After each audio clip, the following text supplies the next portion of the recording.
Hey everybody, welcome to the stream. Good morning, good afternoon, and good evening to everybody. Thank you for joining me in another day in Azeroth. David, Tanita, Matthias, Carrie, Gerald, Towan, Dante, Wayne, Geo, welcome. What is new today, guys? Besides the massive cold front that's freezing the United States. What is new? What is good? Let's do some fishing. I was working on a little bit of fishing last night. I also went and got the Crossroads flight point. Didn't get the Ratchet flight point. I don't really know if that's going to matter very much. But yeah, we got the Crossroads now, so we're good there.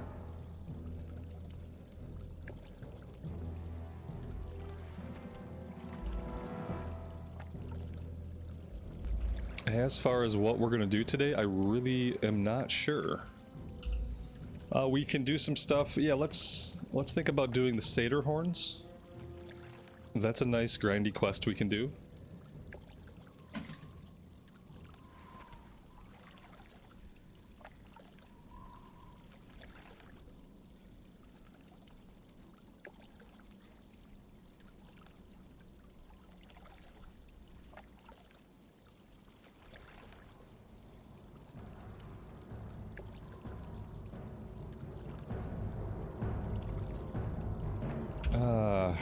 Interruptions today will likely be aplenty. My wife went out of town. She left at 4 a.m. She's going to the Philippines for 2.5 weeks for work, and so she's out of pocket. And so it's just me. Today is, I guess it's a weather day. I don't know if it's a snow day, but it's a day they canceled school because of bad weather. So for the next like 2.5, 3 weeks, it's just going to be me and my kid. Which means I'll probably have a couple more interruptions than I normally would during the stream.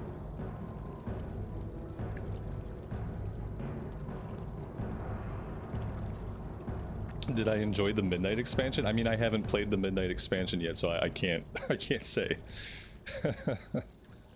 Yeah, I will have to withhold my judgment on Midnight until we actually play Midnight, which isn't going to be until February 20X, or whatever the early access date is. I don't even know what date it is. I know we still have quite a bit of time before we're actually going to play Midnight. Oh, I'm going to keep streaming, Talon. Yeah. Excuse me. You know, my kid's going to be in school on most days, like most weekdays, he'll be in school. And so, you know, no, I'm going to keep streaming as much as I can. I don't really have anything I want to record right now. I don't have a recorded series planned right now until Midnight comes out, so... That's the next actual recorded series that I'm looking forward to, is just reading all the quests in Midnight and seeing how that goes. Besides that, we'll just be streaming whenever we can.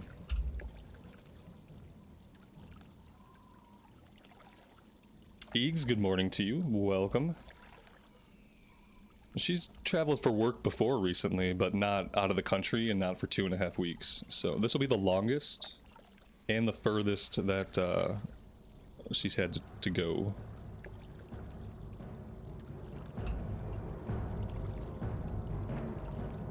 So yeah.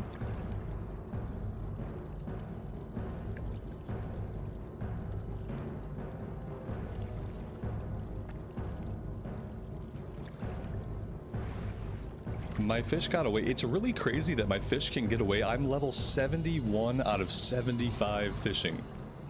Like, I'm almost capped out, and somehow the fish in Orgrimmar can still evade me. Do I need a night? I need some night crawlers. Let's see if that helps.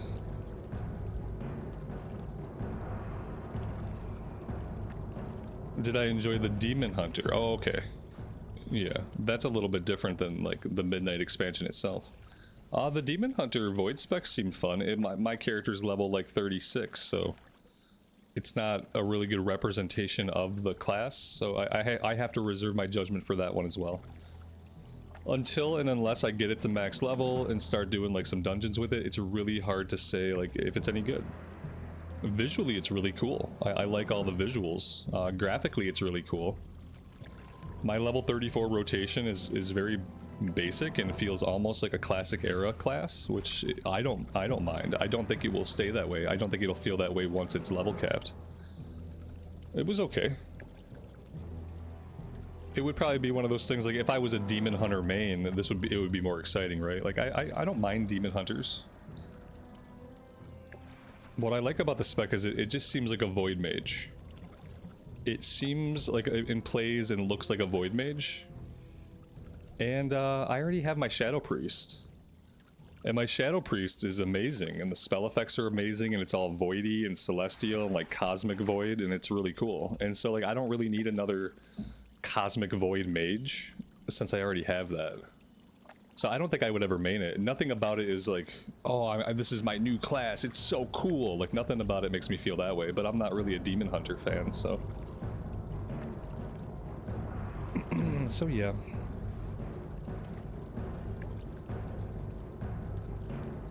Ember, welcome to the stream. Katinos, thanks for joining us today. Pedro, welcome, buddy. No Drill, thanks for being here today.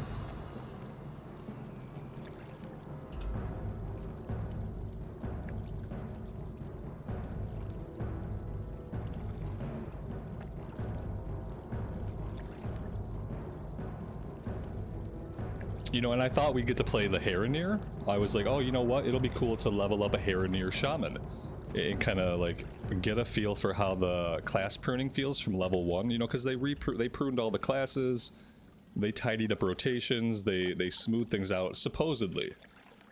Both of the classes I play feel almost exactly the same. The Paladin feels almost exactly the same, and the Shadow Priest plays almost exactly the same, but supposedly they did a big pruning and really smoothed out a lot of specs. So I thought, like, you know, we'll level an Ellie Shaman Heronir, but Heronir don't get released. You can't play a Heronir. And when Midnight launches, you're not going to be able to play a Heronir. You're going to have to level to like a certain point, and you're going to have to get certain achievements, and that's going to unlock the Heronir. And I thought that was really weird. I'm so sick of like new races that are locked behind a bunch of achievements. I like getting a new race and having that be one of the things you get to do in pre-patch. I feel like having a new race is something that like that will draw a lot more people to pre-patch, and there will actually be something for them to do in pre-patch. Because my experience, like when pre-patch launches, it must suck to be a retail player because your pre-patch launches and there's really nothing to do. There's nothing to do. You don't get the prologue quest for the first week. You have your new Demon Hunter spec and you have a number squish. But there's actually nothing for you to do unless you want to check out the Demon Hunter spec. Not for an entire first week of pre-patch. So that must be really anticlimactic for retail players to like look forward to a pre-patch, pre-patch comes out, you play it for like 3 hours the day it comes out, and then you realize I have nothing else to do in this game right now. Now I have to wait till midnight comes out. It must suck. As opposed to like TBC gets the pre-patch, and I have 2 new races to play. I have new race class combos to play. You know, I have new zones I can go see that weren't in the game before. And there's actual content to play in the TBC pre-patch. It's more of testing all the bugs. Yeah, it just feels like a continuation of testing for midnight without midnight content. And you know, next week they're gonna do whatever the pre-patch event is. I don't know if it's a zone or if it's, you know, like similar to what we did in the War Within pre-patch where we just leveled a bunch of characters like maniacs. Not gonna be doing that this time. So that'll be a couple hours of content. You know, you'll go to the area, you'll do the dailies once, and, you know, and then for most people I think that'll probably be it. It just doesn't seem like there's a big reason to play a lot in pre-patch unless you're leveling up a character from level 1 for some reason. And that's what I thought I would do too. I thought I would just level up my Heronir Ellie Shaman through pre-patch, and we'd have a nice chill time seeing the progression of how the classes evolve now after the pruning. But apparently that's not going to happen. And that's okay. Just gives us more time to play Classic. Jess, welcome to the stream. Alex, thanks for joining us today.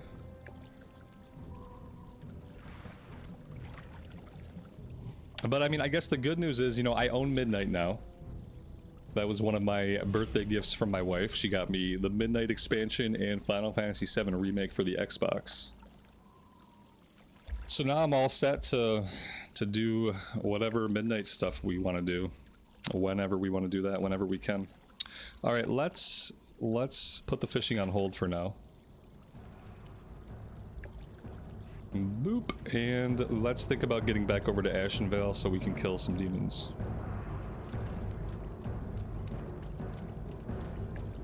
No, I know. I'm not saying they ever list. No, I'm not saying that they ever said it was going to be in pre-patch. I don't care. I don't follow the news and stuff.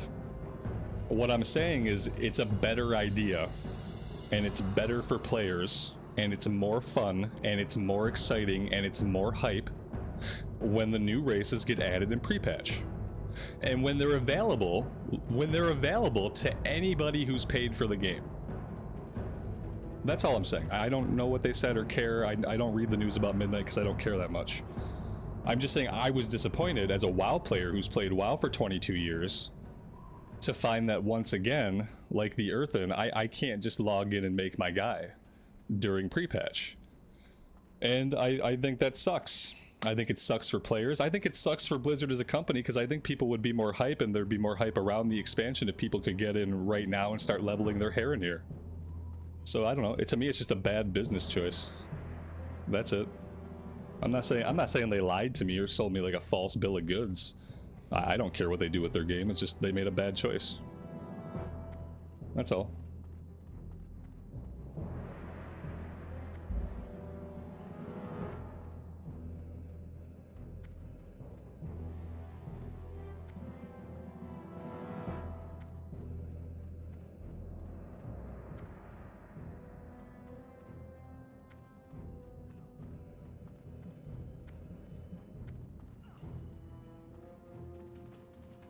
What do you need? For the Horde.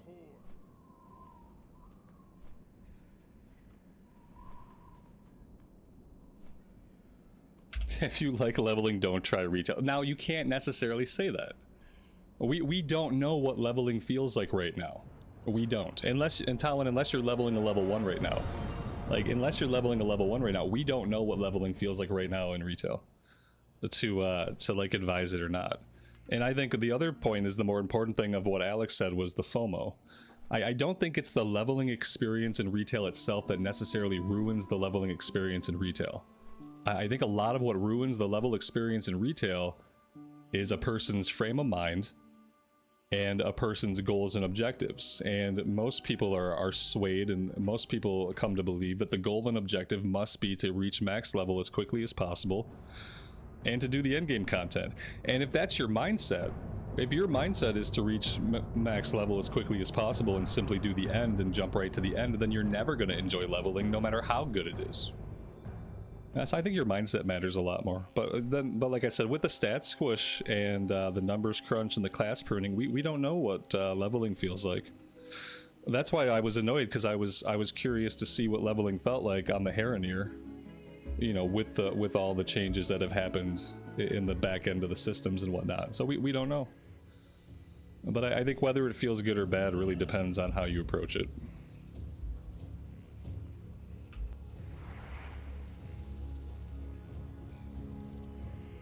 We did the Dragonflight one recently on the Rogue, but keep in mind, the Rogue in the Dragonflight content, that was prior to pre-patch. So like it's gonna feel different than that even. It's going to be different now. And we don't know if it's different in a good way or different in a bad way. The prey system is something coming to Midnight. I don't know if I don't think the prey system is going to extend back through the leveling journey. And maybe somebody knows whether this is true or not. I don't think the prey system, which is a system that seemingly the intention of it is to increase the overworld difficulty in the zone that you're in. So, you know, the game will be harder. Maybe there's somebody that hunts you, like maybe there's a follow mechanic. Maybe it's just that enemies hit harder. I don't know. But I don't think that's going back into prior content. I think that's only going to be for Midnight zones. So that won't affect your leveling experience like prior to that content.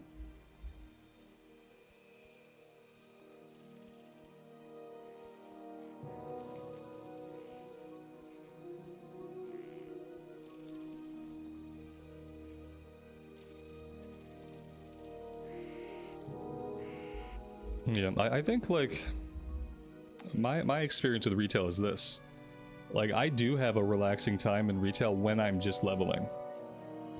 All of the friction happens, and like if any of you guys were here for the stream yesterday, you can see this friction firsthand. All of the friction I have with retail happens once I hit level cap.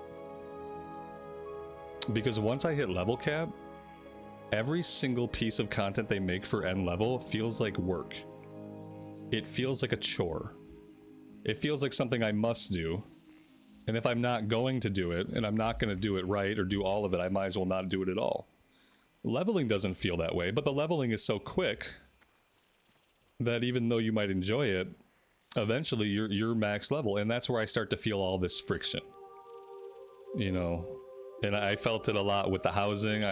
You know, the whole time I'm doing housing, I'm just thinking like, I just felt like I was wasting my time, but being compelled to do something that I really didn't want to do, but that clearly the developers had spent a bunch of time, money, effort, blood, sweat, and tears on, and now it was like in my game.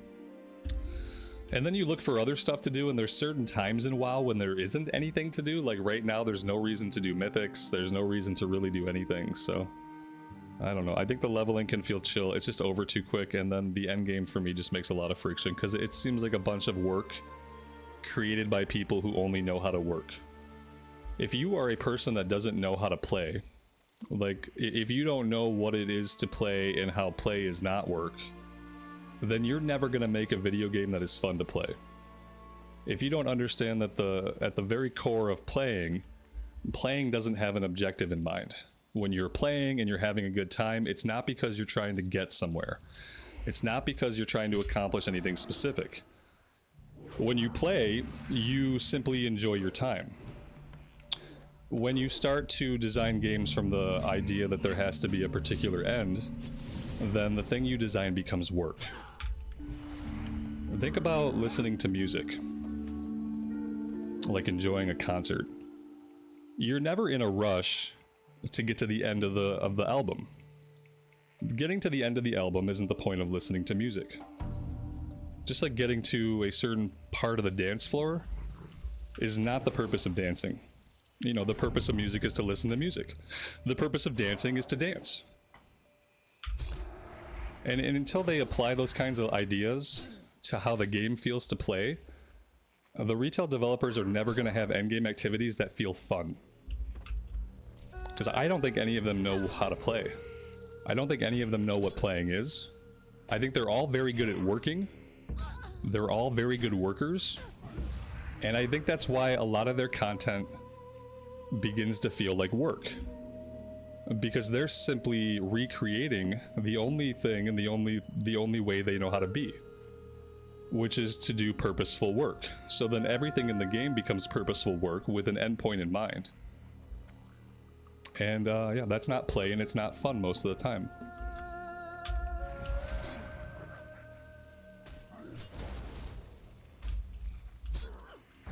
I don't know if any of that made any sense, but that's what I've been thinking about recently. Everything in retail feels like work, and I think it's because the people that make retail don't understand how to play. Like at an inherent level, like just an intellectual level, an emotional level, these are people that don't understand what it is to play and what the point of playing is. And they get play confused with work.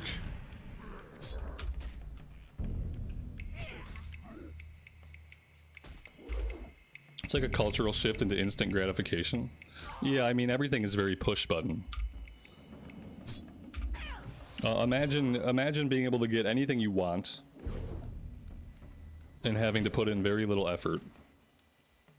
And just being able to instantly have whatever you want and obtain whatever goals you want, have what you want. You'd think after a while you'd get sick of that. And you'd want a different type of experience. Another thing that crossed my mind is the difference between having things and doing things. And it seems like there's been a big shift in retail towards having things. The goal of most of the retail content is to acquire things, to get things, to have things. It's not necessarily to do anything. You know, you want to collect your housing bits, you want to collect your transmog, you want to collect your mounts, you want to collect your pets. And it's become a game that's a lot more about having things than doing things. And I think that's where the friction comes in for me, is I'm standing there in my house and I have all this shit, but then I'm like, well, what am I supposed to do? I want to do something.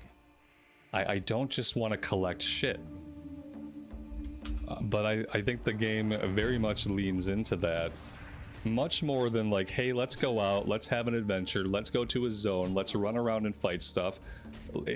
Much more the game leans into let's acquire stuff. We're gonna do less stuff, but we're gonna acquire more stuff. Whereas if you think about like TBC is about 80% doing stuff and 20% having stuff. You know, you have your gear, you have your mount, you might have some pets, but mostly in a game like TBC, you're doing things. You're questing, you're grinding, you're PvPing, you're leveling up an alt, you're raiding, you're doing 5 minutes, and you're not thinking about all the shit that you want to have. You're simply thinking about all the things you want to do. And I think that's a very like pivotal difference between classic and modern WoW. Is modern WoW is 80% having stuff and 20% doing things. And classic is 80% doing things and 20% having stuff. That's how I've come to think about it.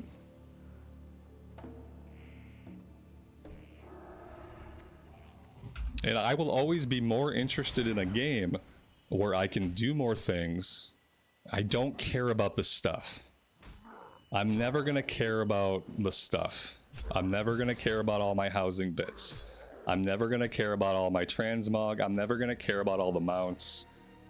I'm gonna care about the things that I can do to push my buttons in the game, the things I can do that get me immersed in the game world, that get me exploring some fantastical place that doesn't exist, having adventures that I could never possibly have. I can collect tablecloths in real life. I can go buy a rug at the Home Depot.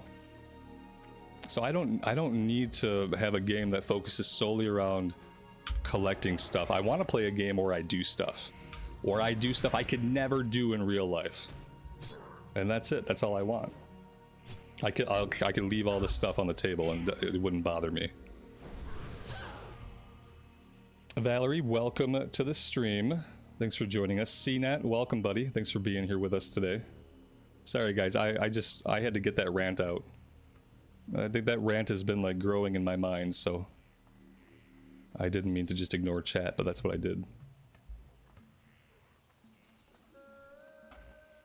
All right, that's the rant for the morning. I'm gonna focus up and play the game a bit, and you guys can think about all those things.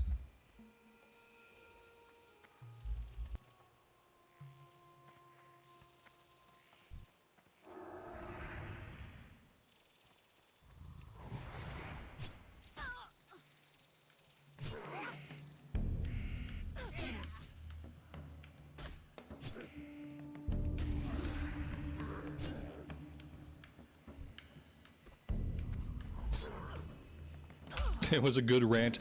Good job. Someday I'll learn to like clip my rants, and then I can just have a rant channel where I clip all my rants and I put them there.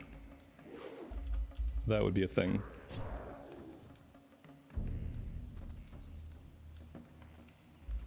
I felt okay about it.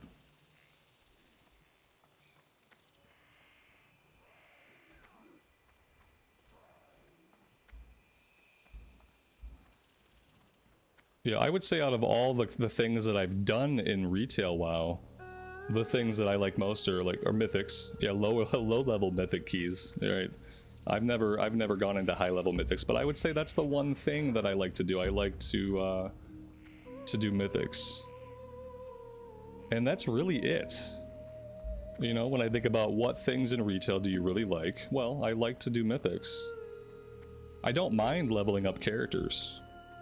Even though it's a much shorter journey, like I don't mind leveling up characters in retail. That's an okay experience.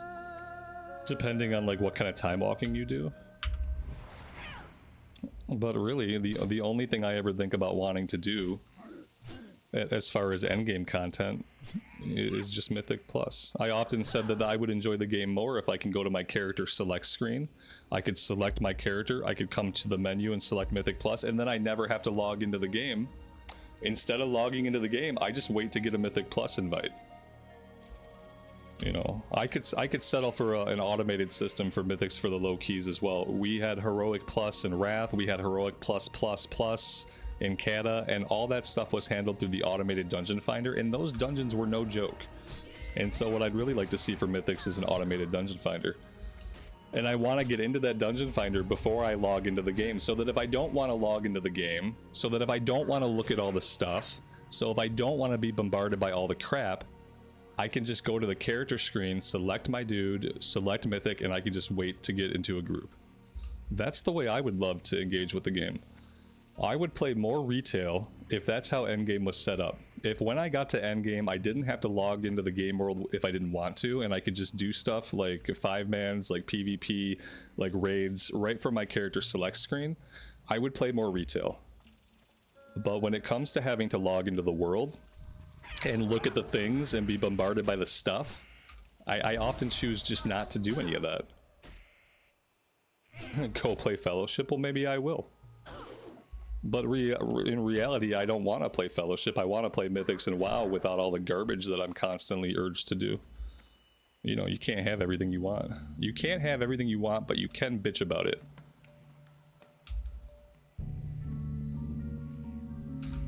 No, it won't be more fun for me because nobody cares about Fellowship.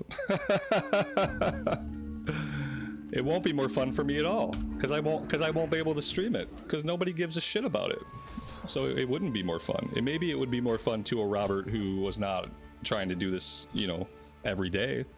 A Robert who was just sitting in a basement somewhere, like playing a game, somehow with like imaginary free time that doesn't exist. Maybe like 19-year-old Robert would prefer to play Fellowship.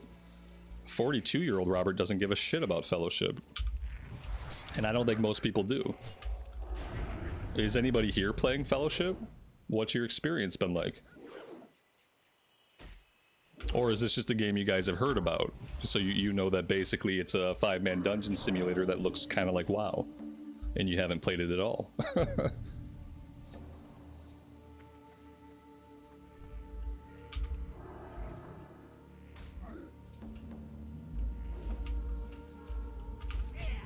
Well, there you go.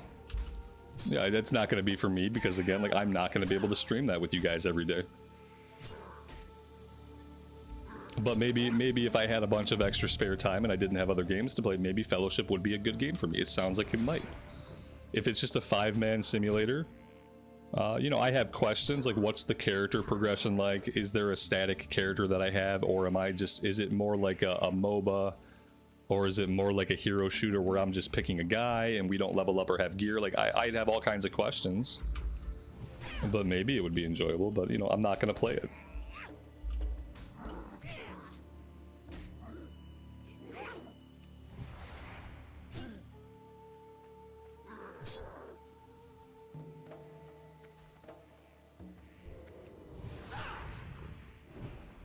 Nah, I'm going to keep playing retail.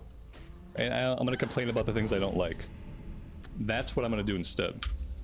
Instead of finding a Mythic Plus replacement, I'm going to keep playing Mythic Plus when I can. And I'm just going to keep complaining about the parts of retail that I don't like. Yep, that's it.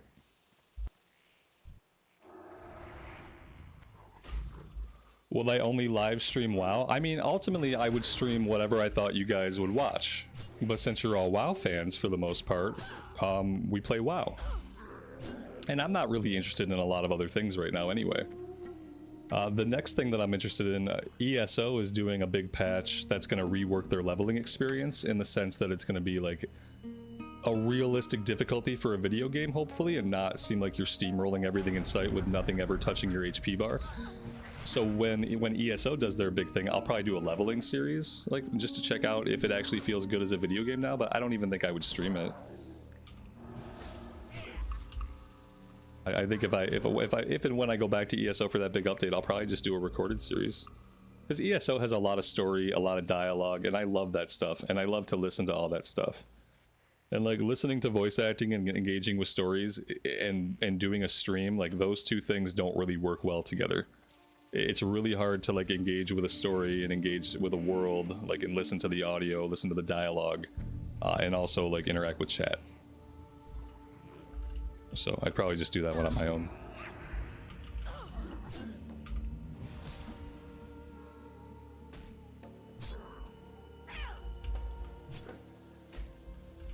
Ashley, welcome to the stream. Thanks for joining us.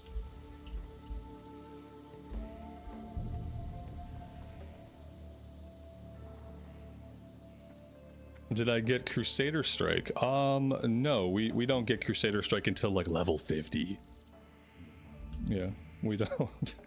We don't have it. We don't get it. It's an N level talent. We have to go way deep into the ret tree to get it. They don't really want us to have it. And I don't think it's very useful. I don't think it's Crusader Strike in the sense that we think about Crusader Strike post Wrath of the Lich King. I don't think it's like that. Just like Avenger Shield in TBC is not the Avenger Shield that you know from like times after Wrath. It has a cast timer on it. It probably has a cooldown. It's used exclusively to pull groups and nothing else. And I think Crusader Strike is probably also like just not that great. It's probably fine, but we're not going to have it for a while. Do I plan to raid or do PvP? I'm going to raid if I can. Like if my scheduling works out and I can raid, then I will raid as much as I can. But otherwise, I'm just going to play the game. I'm just going to do, every day, I'm just going to do the thing that I think I'm going to enjoy the most in the game that day. And so, you know, right now it's leveling. Eventually we'll get into some heroics. I would really love it if they put Heroic Plus into the game, the way they did with Wrath and Kata and Mop, because I love 5-mans. I enjoy 5-mans a lot more than I enjoy raids. And so what I would really love is some like really hard 5-man content. But yeah, we'll do a bunch of stuff. We'll do whatever we can, and I'm just going to do what feels fun. I'm not going to operate of like trying to get to a certain point at a certain time, do a certain thing in a certain way on a schedule. Because again, that's... harkening back to what we talked about earlier, that's not how one plays. That's not the essence of what it means to play, and it's like the antithesis of play. So I'm just gonna play, try to have a good time. Crusader Strike at least gives you the illusion of doing something. I don't want the illusion of doing something. I would rather do nothing over the illusion of doing something. I like auto attack builds in Classic. Like I don't mind that all we do is auto attack because I like that kind of gameplay. It doesn't bother me. If what I'm doing is technically just filler, I'd rather just let the auto attack be filler and I have to press less buttons. At 42 years old, the fewer buttons I have to press regularly, the better.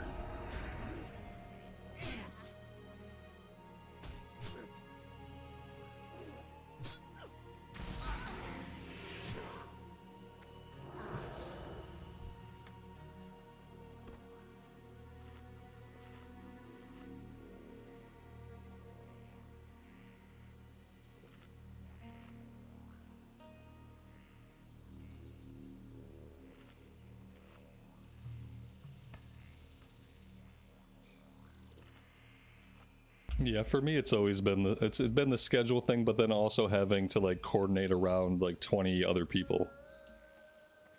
Coordinating around 20 other people and like relying on 20 other people is tough.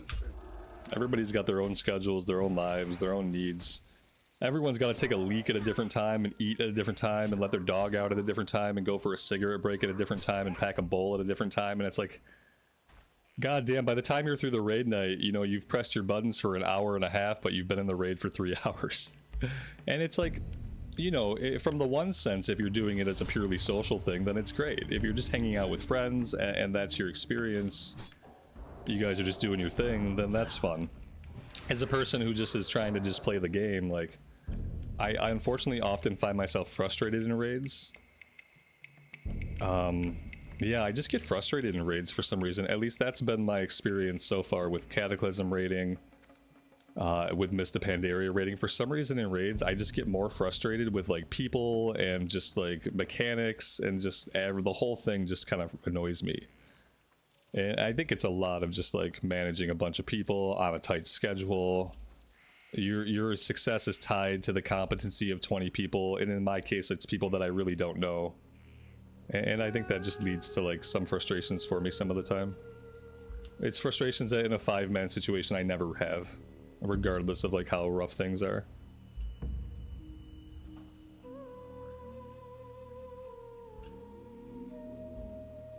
I look to be in good shape. A couple more buttons won't be an issue. I mean, my pecs have nothing to do with like whether or not I can like do things with my fingers. my finger joints are 42 years old and they've been typing and writing longhand and playing video games for most of that time. So regardless of like how swole my biceps get, it's not going to help me push buttons into my later age. I wish it worked that way, but it doesn't.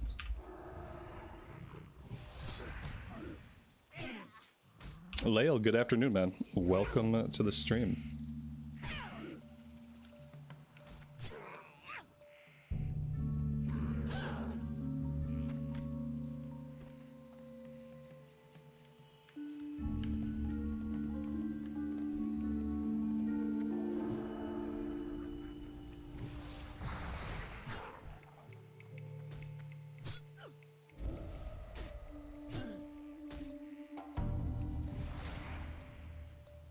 What I'd love to see are some like, and maybe Classic Plus will do something like this. I want to see like queuable 10-man dungeons. Not necessarily a raid, but like a 10-man heroic dungeon that I can queue for.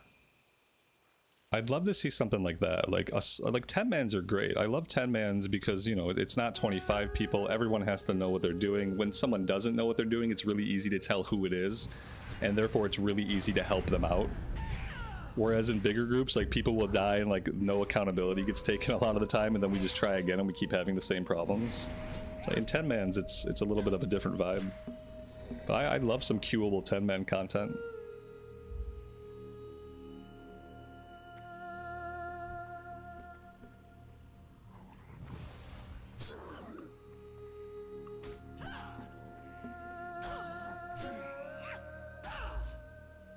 Yeah, having a static group or a guild that I'm actually like engaging with, that takes so much time. And it takes time that I find that I just don't really have. Like I spend my time here like socializing with you guys. You know what I mean? Like when I play, like we're talking, I'm chatting with you all. And so it makes it kind of impossible for me to engage with a guild. And I don't know why. And that might just be a me thing because like I am not like a big social creature to begin with. I don't crave like that guild environment, and you know, I just like, it's never been a me thing. And so like maybe it's just that I don't put in the effort, but it's hard. It's hard to think about like engaging with a guild and having a guild that I get to know while also like streaming for 5 hours a day.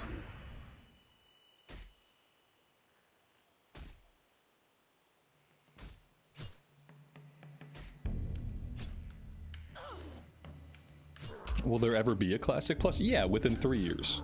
You're gonna hear about Classic Plus at BlizzCon this year. At BlizzCon this year, they will talk about Classic Plus. And they won't talk about it like, oh, this is the release date, but they will talk about it as in this is what we're working on. And so yeah.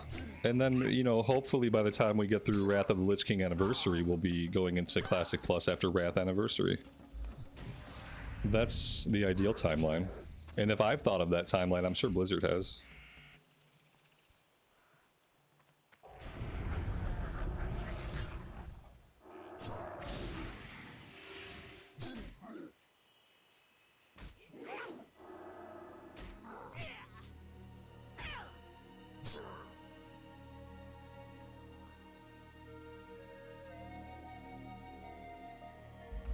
We have this Curse of the Bleak Heart. Your heart has been weakened.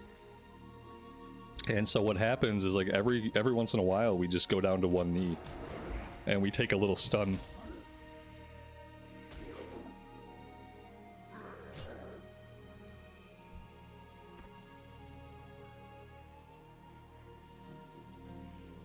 Well, yeah, I could just show up to a raid and leave. Yeah, I mean, and I will when I can, for sure. Like, if I can show up to raids and leave, I will. It's just, it's not really the full experience, you know? I'm fine with it, but...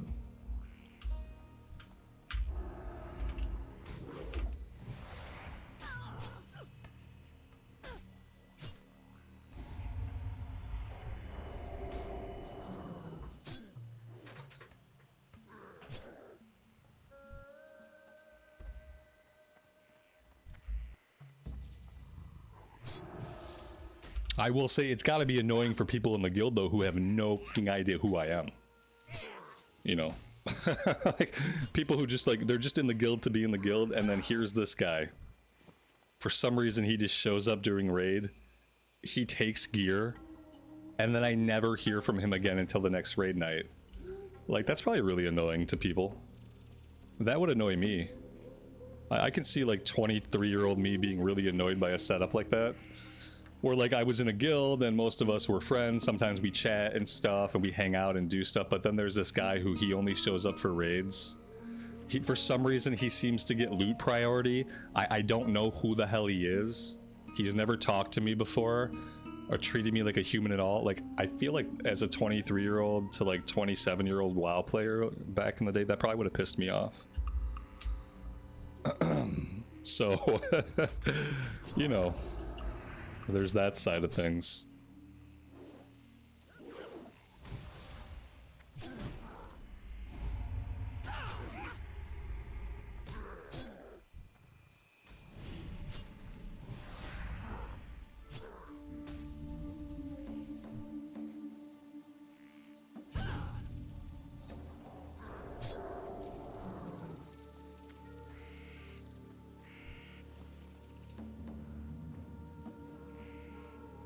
This quest has been every bit the grind that I hoped it would be.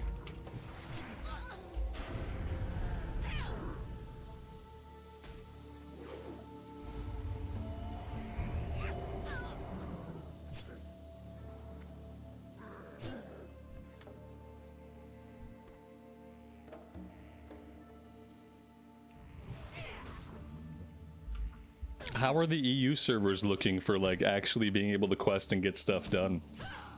Are the EU servers still like jam-packed during like prime time hours, or have things started to like leaven out a little bit? Because I have just been like really avoiding playing on the EU realms right now, just because I like how crowded it's been, even during the day on the US realms. But today seems like it's a little bit less so. I wonder if people are starting to like taper off and spread out a bit.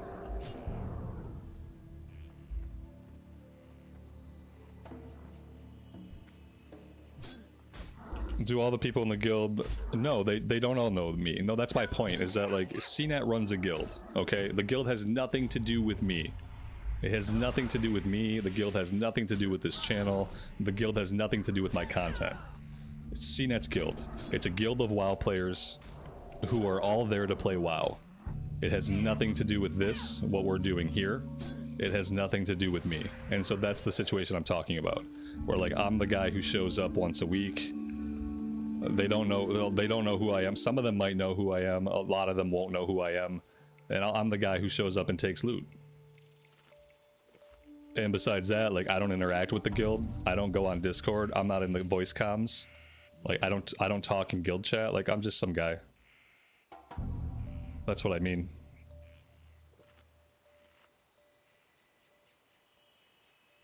They added 10 layers. Oh, nice. Okay, yeah, that's really good. I kind of wish they'd have done that sooner. That explains why, like, on and off, like, we've seen some people here today, but right now I look around and, like, all these mobs are up, and, like, we have not been seeing this many mobs up in an area consistently at all. So, yeah, the more layers, the better. Let's just open up, like, 20 or 30 layers, let people spread out, and then, like, let people have their questing experience. I think, like, we've been through the first week now, when, like, the first week is that really, really busy week where you expect it to be really, really packed and you're seeing all the people and it's very exciting. And now we're in week 2. And so for week 2, I kind of want, like, a more chill environment where I can get stuff done and I don't have to be so competitive with the other players in the areas. Hi. That's very rude of you.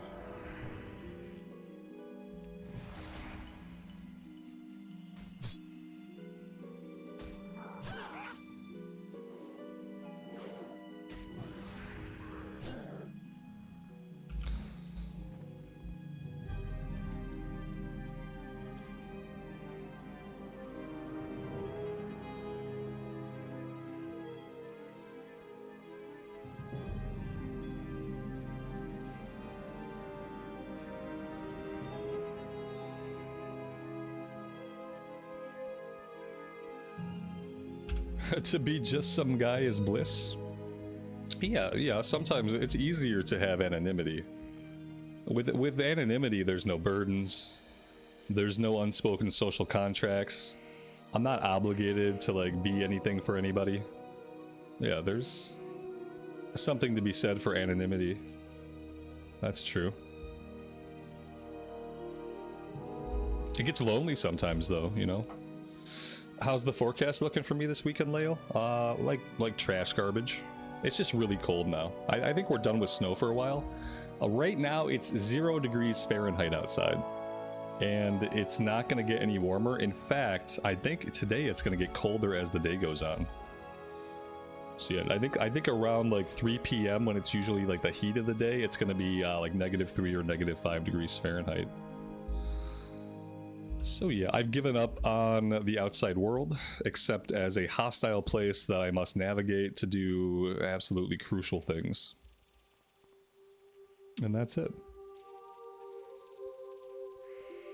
David, Wetlands questing last night had a comfortable number of players, enough to be interesting and leave enough mobs alive. See, that's the perfect balance, right? That's what you hope for, is that you see players, the world is active, but you look off into the distance and you can see your next mob. You look off into the distance and you can see your next, like, pickup off the ground. Like, you never want to look around and see no mobs, no quest objectives, and just players swarming everything. Like, that's fun for a couple days. And then you start to be like, okay, well, I'm spending a lot of time not getting stuff done.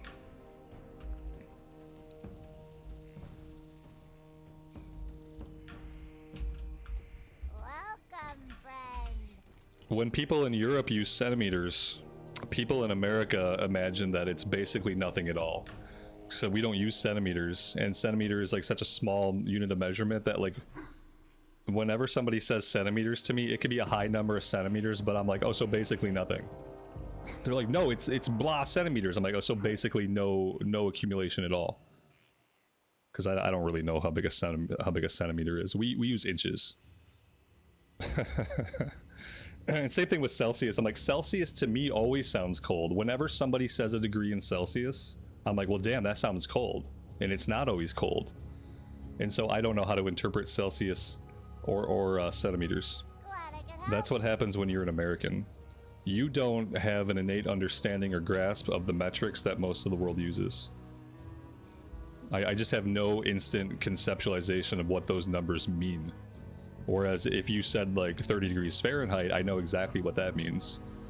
If you were to say 6 inches, I know exactly what that means. So 40 degrees Celsius, get your jackets. Isn't that like 70 degrees Fahrenheit? Speak, friend. I tried to look up the mathematics behind like Fahrenheit and Celsius conversions, and the weirdest thing is it's not constant. Like, Celsius is not always more or less than by a certain amount of Fahrenheit. It just doesn't make any sense to my brain. And at this point in my life, I've kind of given up understanding Celsius. But I did try to look it up once and like figure out like what the variable was, but there isn't a consistent variable, it seems. I need water. I need lots and lots and lots and lots of water. Food. Do I have food? I do have some food. We're done with the fish. Fish can go, fish can go. I've been holding onto these. I don't know if I need those right now. Meats. Okay. That looks okay. 10 Fahrenheit and a foot of snow. See, as an American, I never would have thought that 30 centimeters is a foot. It's much more impressive just to say a foot, you know? It just has oomph to it. You say, we got a foot of snow. And it's like, oh, wow, a foot. You say you got 30 centimeters. I'm like, so what? Who cares? It's just some centimeters. Ignorant American nonsense. Just some centimeters. Whine about the centimeters. No, but if you say you got a foot of snow, I'm like, oh man, that's crazy. It's a completely different reaction that you're gonna get out of an American, whether you use inches or centimeters. All right. Where do we want to go now? I don't think I want to do this one yet. I think I want to wait until we're like in the level 30s. I think we're going to Thousand Needles. Yeah, let's do that. Let's take a flight down to Taurajo. Taurajo, there we go. And let's go do some Thousand Needles stuff.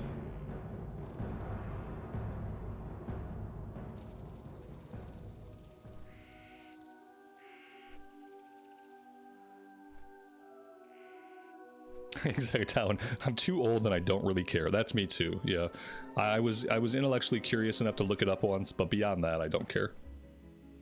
And if I need to know, my phone can do the translation for me. You know, I don't have to be ignorant because I have technology. I choose to be ignorant because I think it's easier. Do I have thoughts on Midnight? I will have thoughts on Midnight after we have actually played Midnight. So, yes. Right now, I haven't played Midnight, so I have no thoughts.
We just need to agree on like one unit of measurement for the whole planet.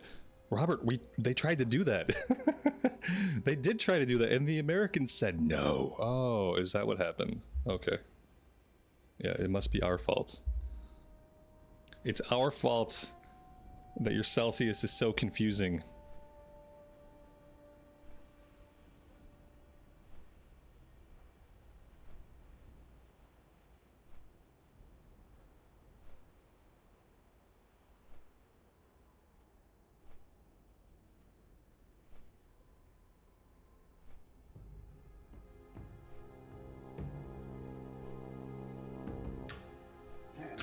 What about dungeons?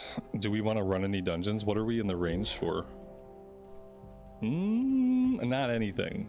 We're not really in the... We gotta wait until we're in the range for library. They didn't change anything with Graveyard, did they? In TBC, Graveyard's still just trash, right? I don't think they put any bosses here or anything until much later. Nomergon. We're not gonna do Nomergon. I wonder if anybody on the Horde side is doing Nomergon. Oh my god. What? What's this? Nomergon. Oh, we can't do Nomergon. We're not a high enough level to do Nomergon. Yeah, no, we can't. It's interesting. We could do it, and maybe we will, but I don't think we're at the right level yet, are we? Or did they squish some of the levels there? It says 24 to 32, but man, I remember some mobs in Nomergon being like level 36. Aren't all the Dark Iron Dwarves like level 34 to 36? How would one get there on the Horde side? I would wait for a summon. That's how I would get there. There is a teleporter in Booty Bay. Yeah, absolutely. I think Ashley's right. I know there was at some point. I don't know if maybe TBC is when they turned that on.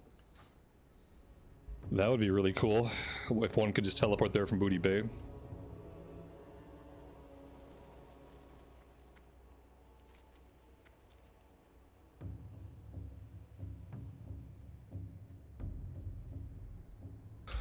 I will sit in the queue for it, and if somebody wants to invite me to a Nomergon run and they want to get me summoned out there, we'll do it. Like, I wouldn't mind doing it. I don't think I've ever done Nomergon on the Horde side in my life. I've done Dead Mines on the Horde side a couple of times, but I don't think we've ever done Nomer. Well, we'll see. Other than that, I think the next thing we'll do is going to be Scarlet Monastery Library.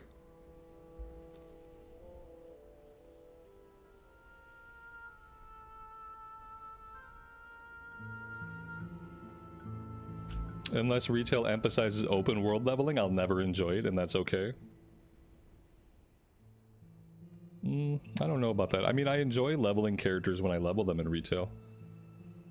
And I enjoy Mythic Plus a lot. The things that I'm having trouble with in retail right now are like a different nature. Right now I'm having a lot of friction with the story, the characters, and the endgame activities that are not mythics. Like, those are the points of retail that I have friction. I actually don't really care. Like, the leveling experience is quick, but I've had fun leveling characters in retail. We've leveled tons of characters in retail right here on the stream, and I've had a good time with it. And you know, the praise system is gonna boost that overworld difficulty, so that's gonna be nice. If I feel like I need an emphasis on open world questing, then I can turn on the praise system. But I think like a lot of my friction right now is simply with the story, the characters, the narrative arc, and the endgame, all the endgame stuff. Like, I'm not a big fan of housing, and it's clearly taking up a lot of development, a lot of time, a lot of resources. I'm not a big fan of mount collecting or transmog collecting, and that's obviously taking up a lot of time, a lot of energy, a lot of resources. So I don't know. I think what I'll always do is I'll just continue to do what I do, and I'll enjoy the parts of retail I can enjoy. And then if I absolutely stop enjoying any of it, I just stop playing it. And I think that's probably the best way. I don't think I need to, like, oh, I'll never touch it. I'll always come back and take a look at things. And sometimes things stick. You know, we played Mythics for quite a bit, Season 3 of Dragonflight and Season 4 of Dragonflight. I got really heavily interested in Mythics. Had a really good time. We've seen really good content. Like, we got to play through the Undermine Zone. The Undermine Zone was, like, really good, like, core Warcraft feeling zone as far as its quest, the vibe, the characters. So, you know, there are these pieces of content that are good. Unfortunately, it's about, like, digging through the trash to get to them, and digging through trash causes friction.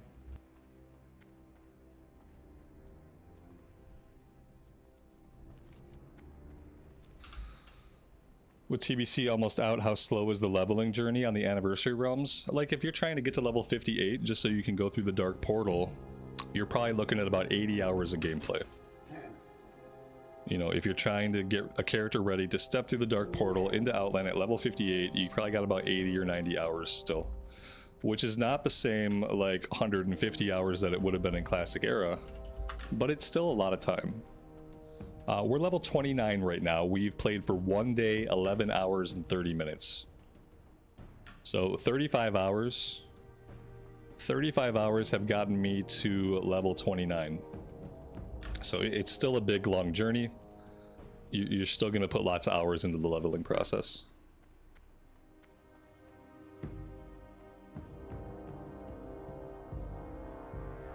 I'm probably going to do a recorded series, Lael, just on the main campaign, like I've done with every expansion since I've been streaming. You know, Shadowlands, I think, was the first one we did. We did Shadowlands main campaign, Dragonflight main campaign, War Within main campaign.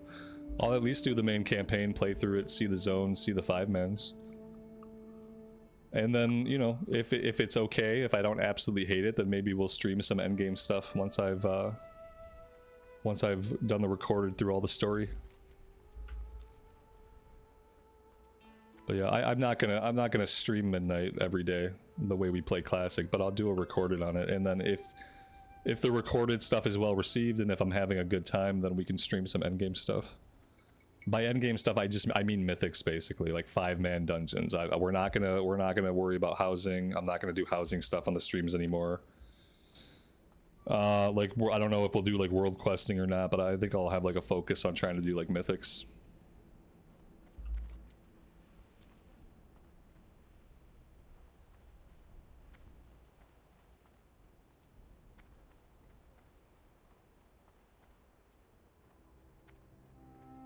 And if I'm enjoying the mythics and the audience simply isn't there for it, then I'll just record the mythics too. And I'll just keep tacking them onto the playlist. And that way I can do some editing with the mythics and I can cut out like the wait time between runs and stuff like that. But that all depends on you guys. It's going to depend a lot on how you guys receive Midnight and what you guys feel about Midnight. And what you're willing to see, what you're willing to ingest. It's going to depend on your appetites, chat. Your appetites.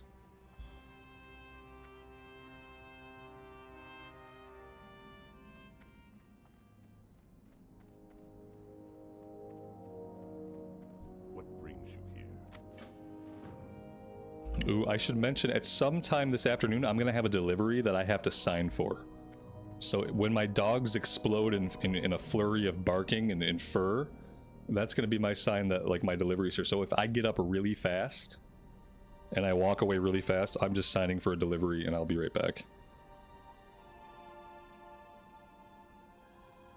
Retail makes me apathetic.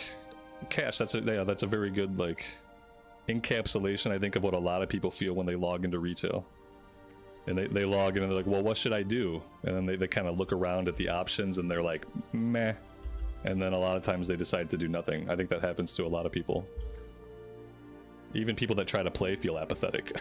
Like they log in and they're like, oh, well, that happened to me yesterday. I was doing one of the recent story campaigns with Illyria and Eretor, and like I had listened to a couple of cutscenes, I had read some of the quest, and then finally I was like, I am done with this, and I just logged that character out because I wasn't having a good time, and I just more than not having a good time, there was this deep feeling in me that said I don't care about any of this. And no matter what I did, like I tried to look at how pretty the zone was, I tried to look at how cool my animations were, but every time I had to interact with an NPC, every time I had to read a quest, every time I had to listen to their spoken dialogue, I just kept hearing this voice, I don't care about any of this. And then eventually I had to log out of the character because the voice got too loud.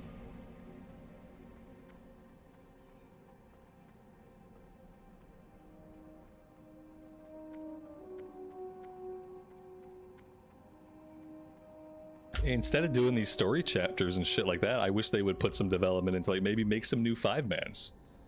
Make a couple new 5-mans. Make a mega dungeon. Like instead of putting all this development into these quests and this story, just don't do that. Just do something else with the development time that more people can find fun. Like if you make a new dungeon and some new content, like there's a higher likelihood that more players are going to enjoy that than like the percentage of people that are going to enjoy your story content.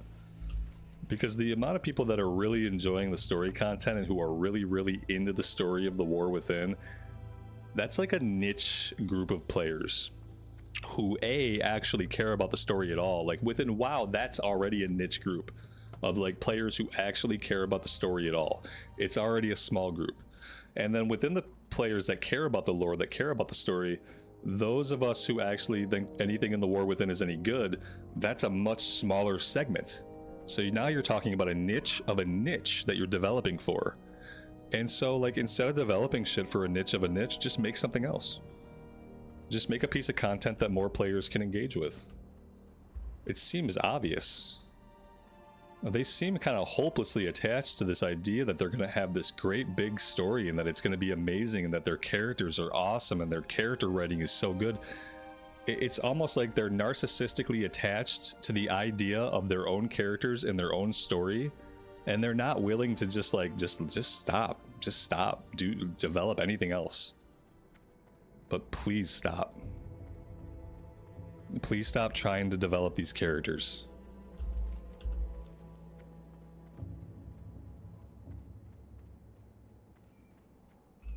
On the one hand, you have like the system side of WoW is getting really good.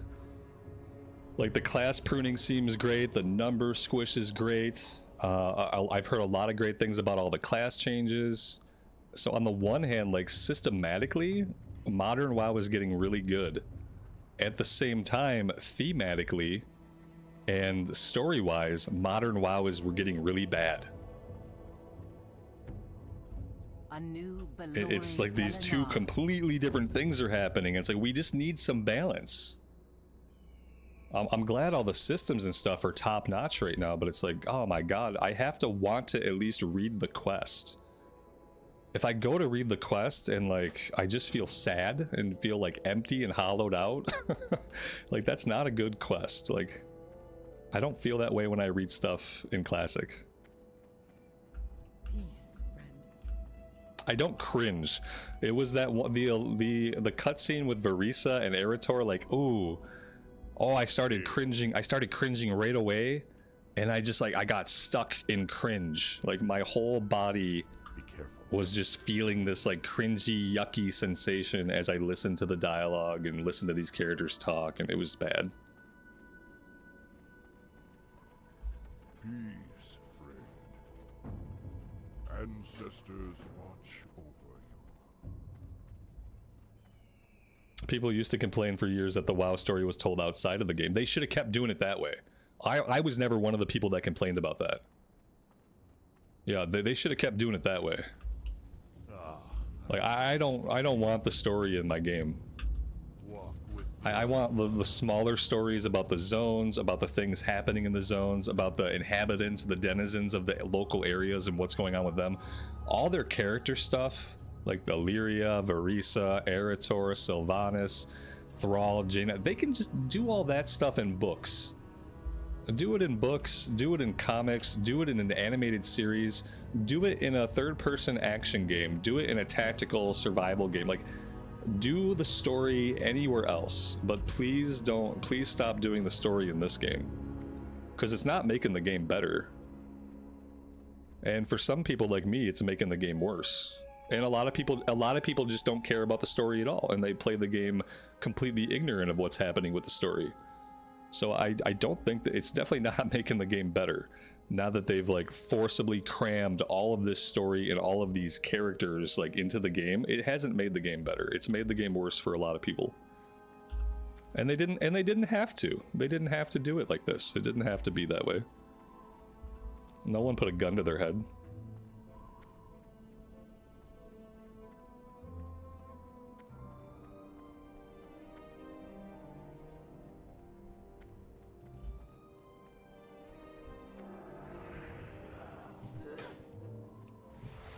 And what happens is, like, if you focus your game around gameplay and the story's bad, nobody cares. If you shine a spotlight on your story and you don't let people look away from the story and the story's bad, that's a horrible experience that will turn somebody off of the game. So on the one hand, if you don't put your story in people's faces, but the story sucks, they don't know. They just keep playing the game and enjoying it. But if you're going to shine a spotlight onto a steaming pile of turd, well, I'm gonna notice the turd. And the turd is gonna bother me a lot because you put a big old spotlight on it, instead of letting it hang out in the dark for the people that wanted to follow the smell of the turd to where the turd is at. They could have found the turd on their own. Now there's a big spotlight on it, and now I can't ignore it. And now it affects everything else I do.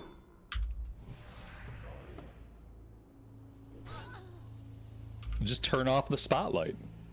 Turn the spotlight off. Don't put the story right in my face. Put the story somewhere for the 7 people that really like it. And then leave everybody else alone. Let everybody else just enjoy the gameplay. That's what I would like to see. That's the direction that I would like to see WoW go after Last Titan. I would like for them to move away from this whole like big narrative, we have to force our story into your face, you must hang out with these characters that we have arbitrarily chosen to focus on for the expansion, even though you haven't heard from them in 12 years, they are now the main character. They need to stop doing that. And then they need to focus on just making a game world and making environments and making zones that feel organic and fun to play through. And then they'll have a great video game, because all the system stuff is awesome. The class design is great, the button pressing is amazing. Like, everything's great, except for the story and the lore right now. And the main problem with the story and the lore is just how much it's forced upon you, whether you will like it or not.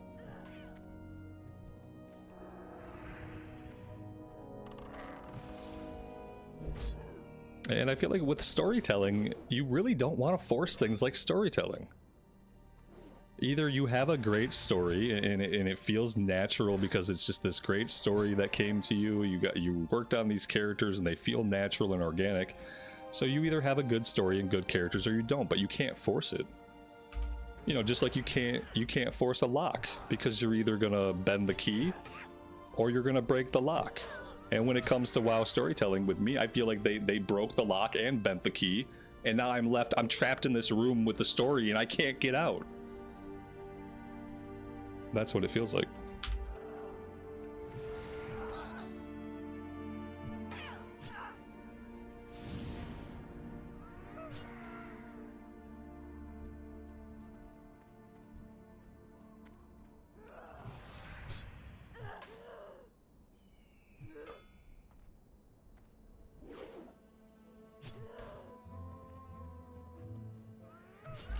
See, I will be more okay with the level scaling in Modern WoW in an environment where I can turn on that difficulty mode.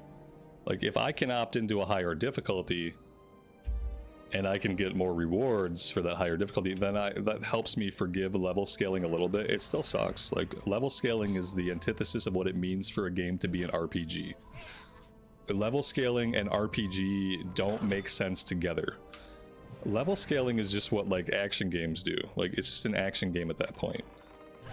Because in an RPG, your level matters.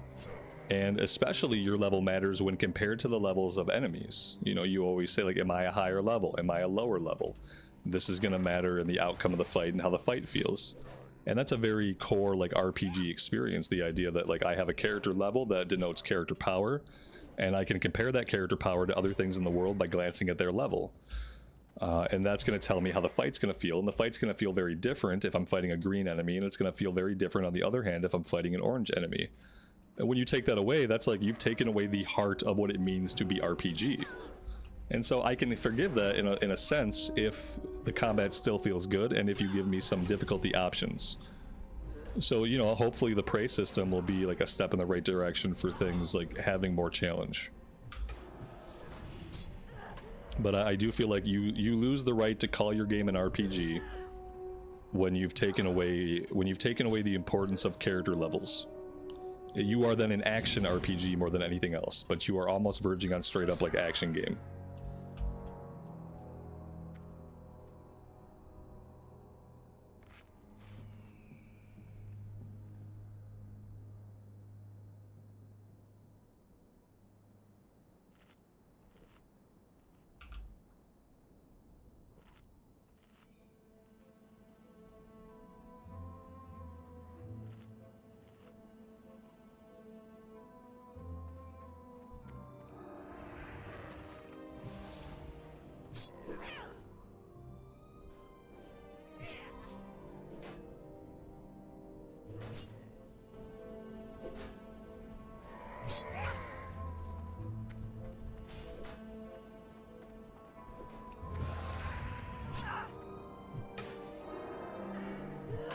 We have a talent point.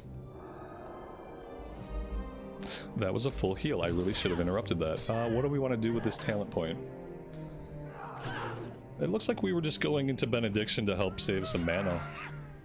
So yeah, let's keep going into Benediction. I think I'm going to put all 5 points in Benediction. That'll make our seals and our judgments as cheap as they can possibly get. And then any mana issues we have after that, we just have to deal with.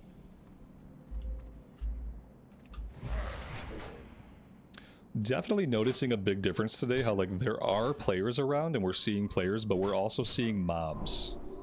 We're seeing mobs that we need for quests, and that's a little bit different than it's been like last week especially. Was every questing area was overrun with players and it was very hard to get any tags.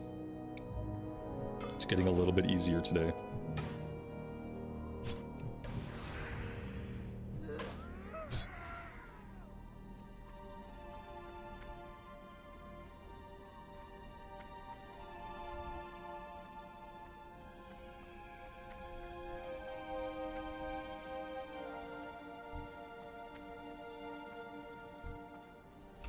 There's also a scout that comes through here sometimes, and if we happen to find the scout, then he'll have an item that begins a quest. But I think it's been a long time since I found that scout or had that item. And I don't think it chains into anything. I feel like it's just a breadcrumb. But he patrols like this whole route, so he could be like anywhere on this route at any time.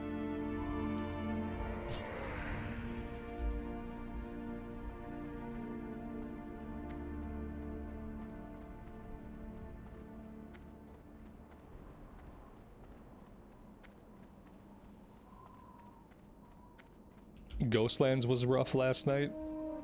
Yeah, I mean, with it being one of the Blood Elf starting zones, that makes sense. I feel like, you know, and somebody said this, like if you want to have an area in that level range that's not going to be overrun, people recommended going to places like, you know, the Barrens or like Silverpine, stuff like that. But who wants to go to the Barrens or Silverpine when they can play in the Ghostlands? That's part of the problem. The rewards there are better, the environments there are really nice. It's hard to make the choice to take your character to like Silverpine or somewhere else, even though there might be less population in those areas.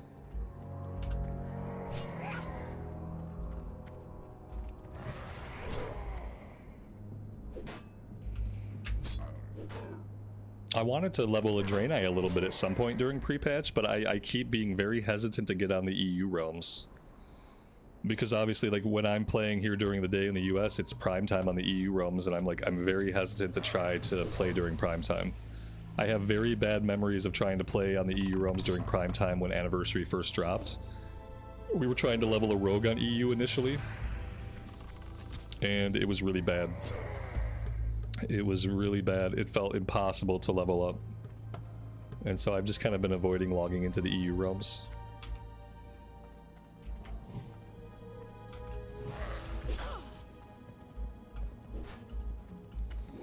I heard they added some more layers recently, so like maybe now with some more layers things are gonna chill out, but who knows. I still can't decide if I want my Draenei to be a priest or a shaman anyway. That's been my biggest drawback, is like, I want to play a Draenei. I'd like to do that. I'd like to have a healer on my alliance side. But I don't know if I want to do shaman or priest. I really don't know what I'm going to enjoy more leveling up.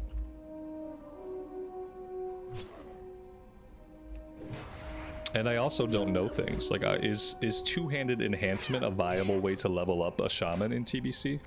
And is elemental a viable way? Like, what's the viable way to level up? I would kind of want to go elemental with a shaman. That way I could wear intellect gear, and that way I could heal dungeons. If I do enhancement, then I'm going to be wearing agi gear, and I'm not going to want to heal stuff.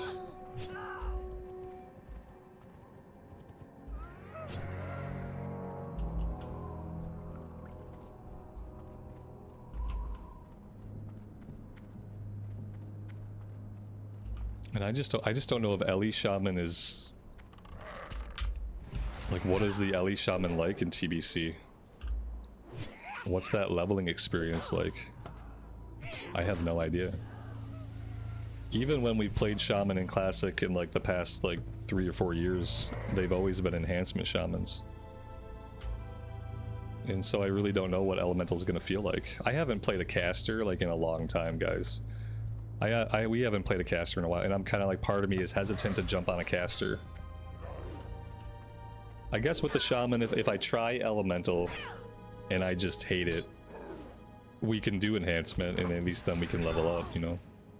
But that puts me in the same boat as with the Pally. Like, I kind of wanted this character to be a healer, but because of the gear discrepancy leveling up, like, I can't heal while I'm leveling up because I can't carry around a bunch of intellect gear. So if I had to level the shaman the same way, that would be a bummer, because then I'd be in the same boat. I'd be stuck doing melee damage, and I wouldn't be able to heal stuff unless I wanted to carry around a completely different set of gear, which I really don't want to do. The Ellie Shaman's powerful at endgame, but we don't know about leveling. Yeah, I mean, we could try and see. And again, the other thing I worry about is simply the EU realms being so busy that we just can't get anything done, and we just have a horrible experience. And that's why I haven't started it yet.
How did I aggro this guy?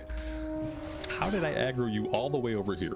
Very, very strange. Unless he was closer to me at some point and then maybe he moved like further away to shoot. Like maybe he was just right out of camera range and I didn't see him. These guys do like to, they like to try to get distance on me, but they don't like root me to the ground or anything like that, so it's kind of like a useless maneuver. A for effort though. Alright, we are done with this one. Let's fight our way out of here and go turn it in.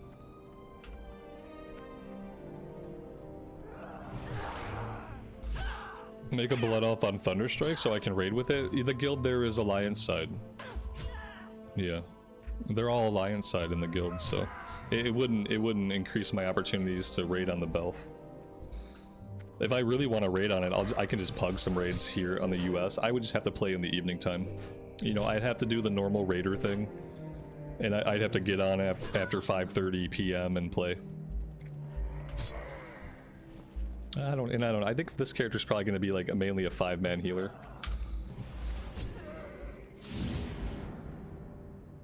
So hopefully we'll get like 5-man heroics and stuff, and I can follow that as a progression path for my tunes.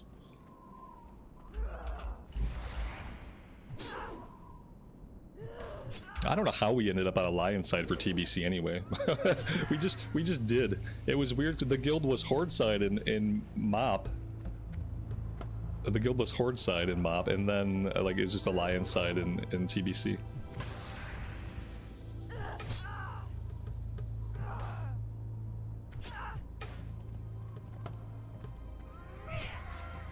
Everybody gets used to preferring Alliance though when they play a lot of Classic era. And it's like, well, Horde gets a lot better once they have Blood Elves, but people don't want to wait for that. Strategically, Horde is always better to play because the questing is smoother, the travel options are better. It's easier to continent jump on the Horde side. So like Horde always had like kind of like a better gameplay arc than the Alliance, but people prefer the Alliance in Classic era because they have pretty races. You need to have at least one pretty race. You can't have all of your races be like grotesque monsters. And have lots of people want to play those things.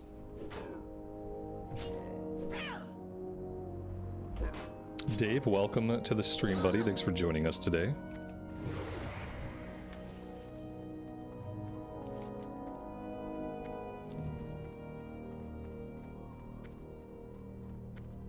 Did I change my interface from Classic? I use the edit mode. So Blizzard put edit mode into Classic with TBC pre-patch, so everything you're seeing is in-game stuff. None of this is an add-on. We have not used any interface add-ons. The only thing on the screen that's an add-on is Questie. Everything else I moved around using the edit mode that's now in the game. We were able to get rid of the bar art, which was great, and I think it looks really clean. Edit mode to me is like one of the most powerful things they added with this pre-patch. It's crazy that they added edit mode, but they didn't add the automated LFG.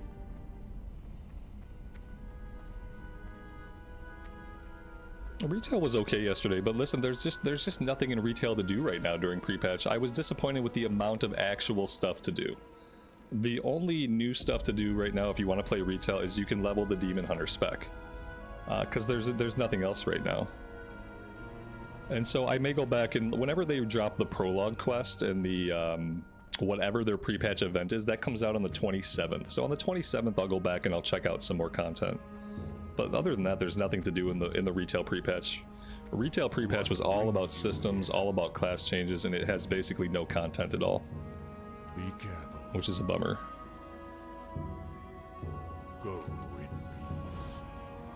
We shall meet again. I want to play my Heronir Elemental Shaman, damn it.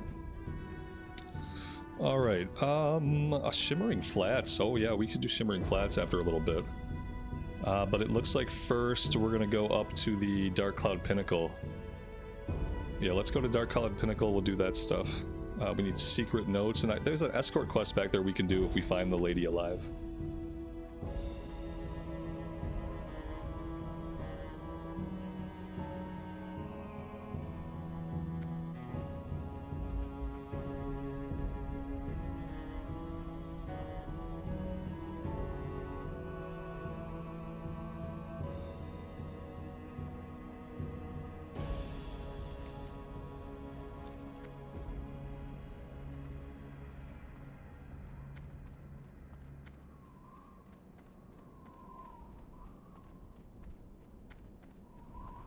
Why do you get insane FOMO when you watch others playing WoW, but when you finally get to play, you get easily bored? I don't know. There could be a lot of reasons for that. I think a lot of it is like when you are a spectator of something, you don't have to have your own goals. Your experience with the game is completely in the hands of somebody else. And so you don't have to worry about your own personal motivations. You don't have to worry about any kind of like FOMO about getting to max level. You don't have to worry about anything when you're watching somebody else play. You don't have to worry about anything when you play either. But what I'm realizing is that when people play games these days, they're doing like a lot of analyzing, a lot of thinking, and a lot of like feeling that they don't need to. Like they're stressed out about getting to endgame, they're having FOMO about getting max level, they don't feel like they're leveling fast enough, they don't feel like they're doing the right thing the right way at the right time. And people have come to have all these other concerns and all these other worries that kind of fill up their minds while they play this game. And you don't have to. But it's incredibly hard not to. But when you're watching somebody else play, none of that stuff exists. And so that's why when you're watching someone else play, oh man, like I really want to play. And then you go to play, but then your brain concocts all of these other concerns around playing. Instead of just being able to play and enjoy it and have fun, you have concerns. You can't have concerns and enjoy your playtime. Because being concerned and being playing, like the act of play and the act of being concerned are two entirely different things. And they don't work together.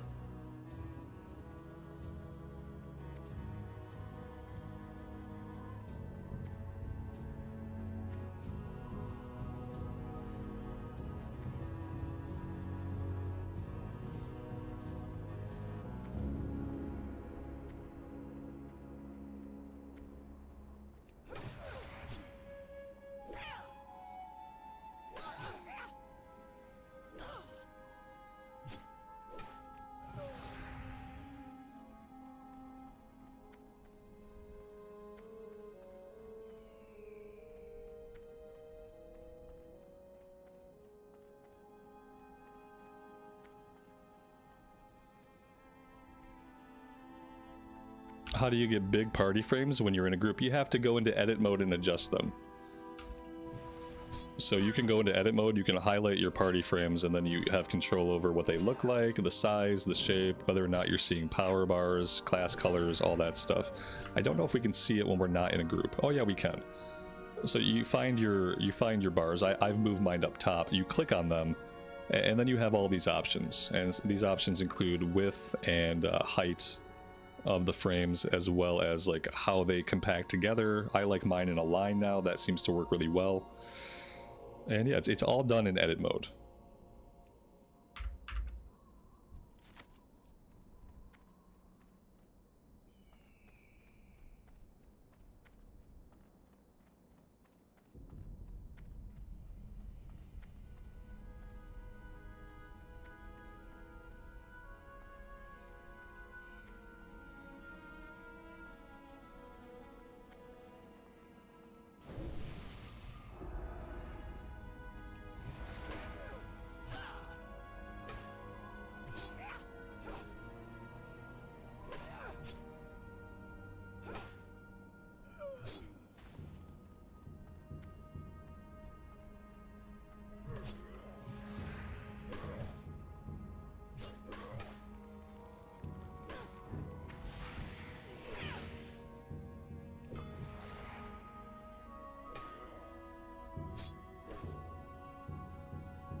Lars, good evening to you, buddy. Welcome to the stream.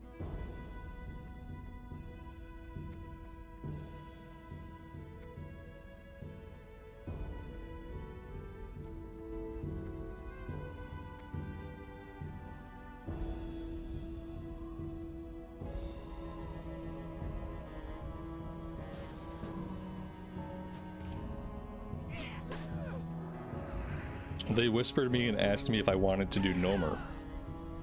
Sure, we can do Nomer. If I get a summon out there, I'll do Nomer. I've never done it on the Horde side, but I wouldn't be opposed. Obviously, we'll turn on some different music. We'll listen to like some Eversong Woods music or something while we do Nomer. We won't listen to the Nomer music because that would be torture, but we can do Nomer.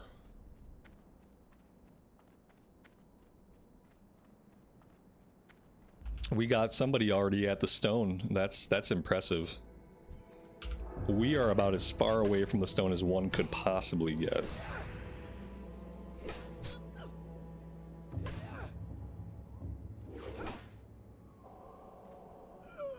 Have I done the Horde teleport quest for Nomer? No, I haven't. No, in this run, I'm going to be completely reliant on someone to summon me to the summoning stone. And since we already have one person there, we only need one more person there. That shouldn't be a big deal. And yeah. What I bring to the table is the willingness to tank. What they bring to the table is the willingness to summon me. That's the trade-off.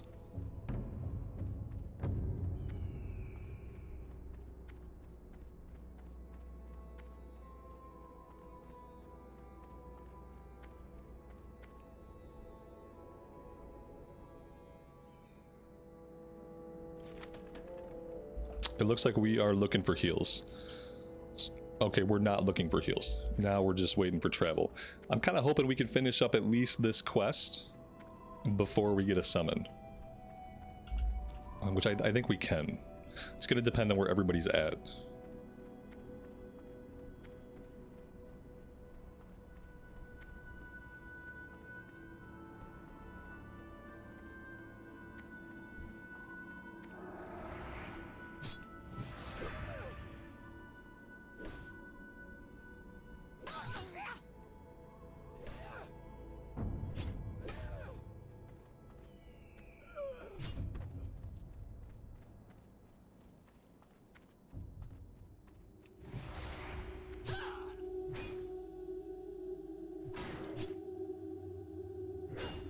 That is a wicked looking sword this guy has. It's crazy looking.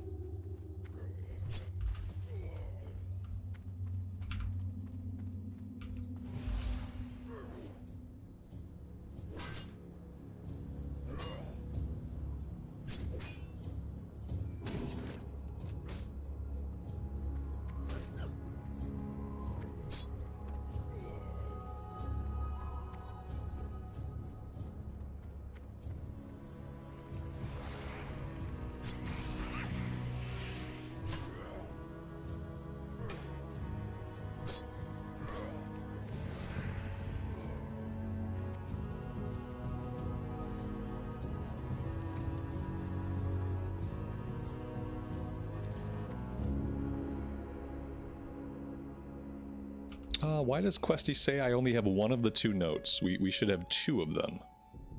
Pretty sure we properly looted back there. No, we didn't. What did I miss? Did I not grab the chest? Did I get so distracted by how cool that guy's sword was that I just didn't loot the chest? Or, like, what did I do? Alright. Let's go check. Yeah, I just got so distracted by how cool this sword was that I didn't loot. Typical.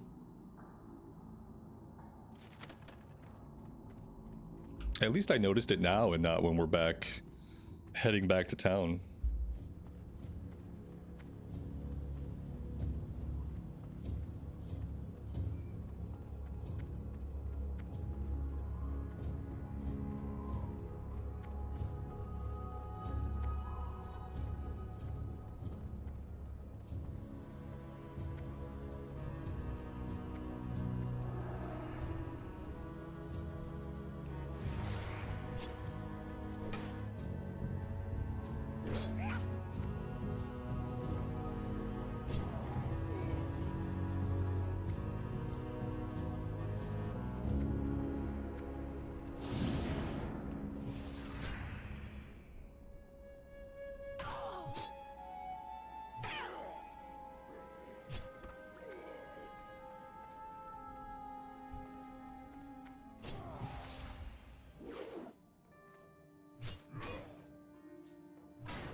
Very nice.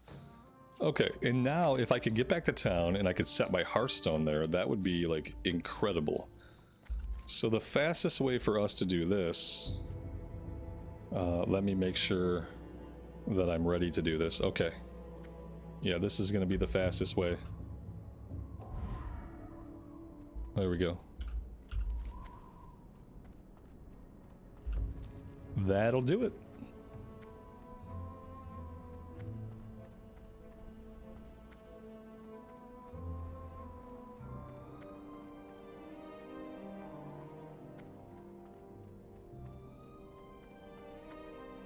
Now, if I have time to set my hearth and get coffee, then this run could be amazing. And I think I'm gonna have to make time to get coffee before I pull any mobs.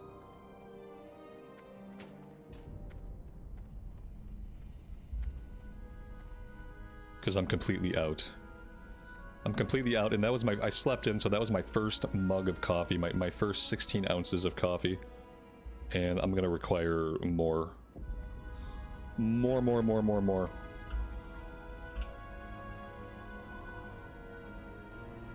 One level to free Pally Mount. Yeah, we should hit that in Nomergon.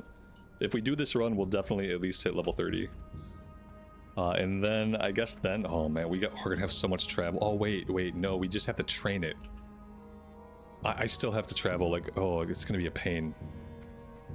Maybe I should leave my hearth set in Ashenvale for now. Because Ashenvale is going to be closer to Orgrimmar. We're going to have to go to Orgrimmar, we're going to have to go to Undercity, we're going to have to go to the Paladin Trainer.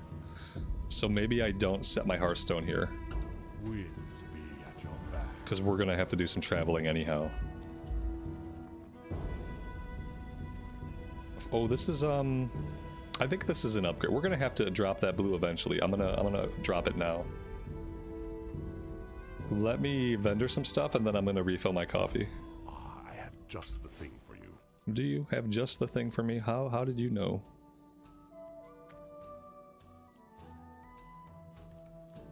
I gotta get rid of all this stuff. It's just filling up my inventory. I'm never gonna use it for skill ups or anything, so. Alright, that's cool. I'm gonna get coffee. BRB coffee. Okay, I will be right back. Farewell.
All right. So where is everybody at?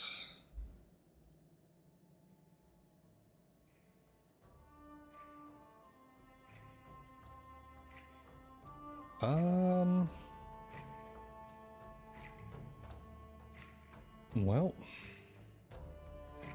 nobody's close.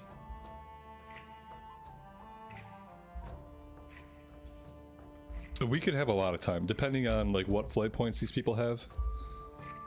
We could actually have quite a bit of time. Can I fly to Org from Thousand Needles? Oh wait, how are they summoning us? I didn't see two people out there. Yeah, I think we can fly to Org from here. You wish to speak? Yeah, it connects.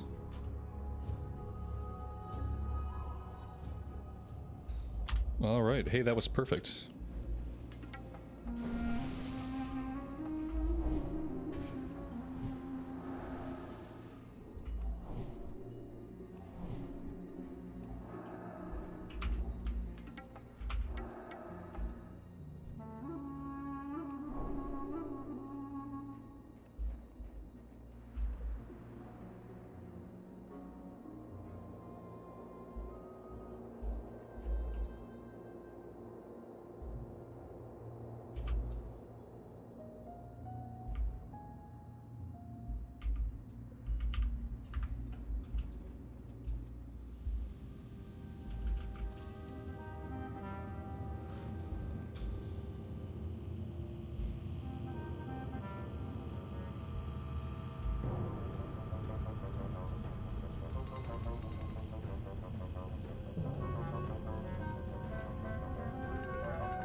Where did they go? I have no idea where my group went. Maybe they went that way. Yeah, I think they went that way.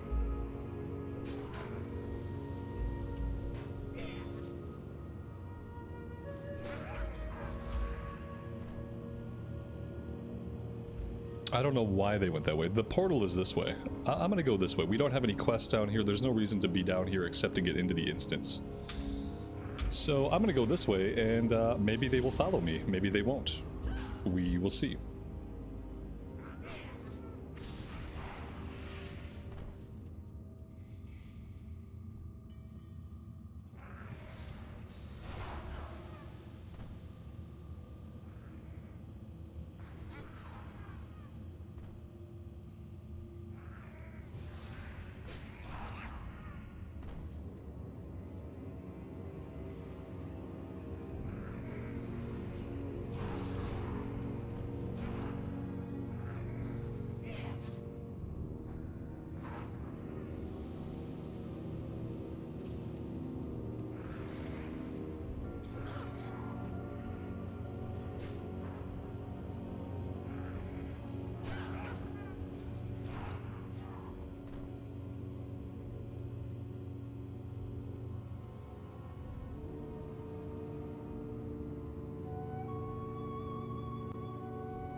Do I want to raid in retail? I won't know that until I've played Midnight.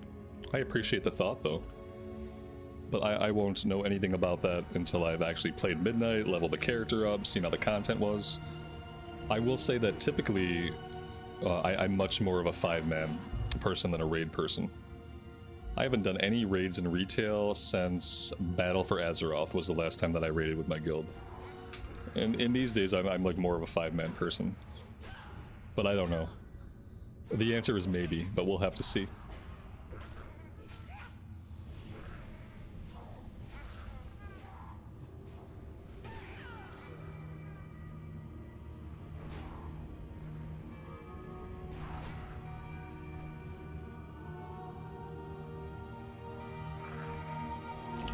The time frame would work out. Like Saturday evenings is good.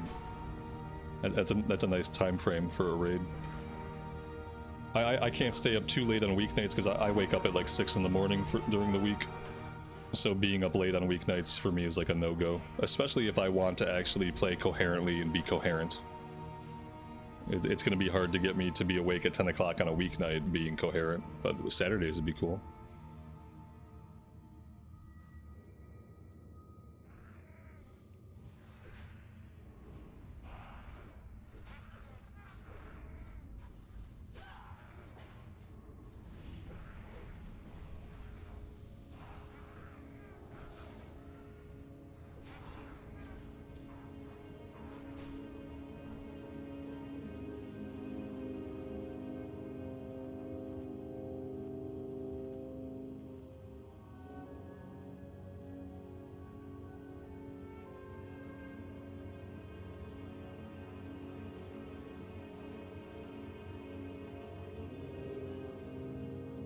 Did we lose somebody? Wait, what happened? Uh-oh. What? Did we just lost the healer? I think we just lost our healer.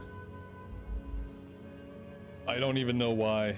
Oh man, somebody else is gonna try to pick up heals. Oh, this is gonna be a lot of fun. We'll keep at it. I'd like to at least hit level 30 in here if we can. We'll see if this person can heal us sufficiently. I mean, the rogue's gonna kill everything anyway by themselves, so I think we're fine as far as damage is concerned.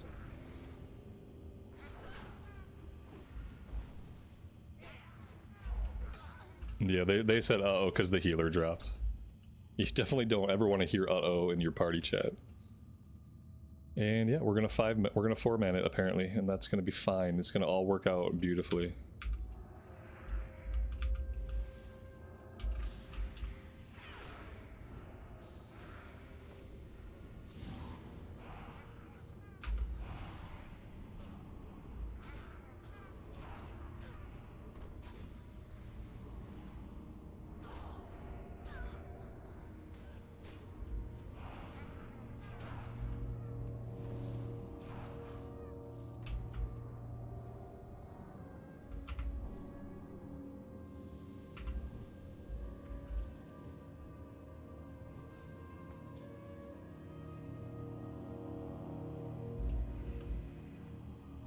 Tudor, good evening, buddy. Welcome to the stream.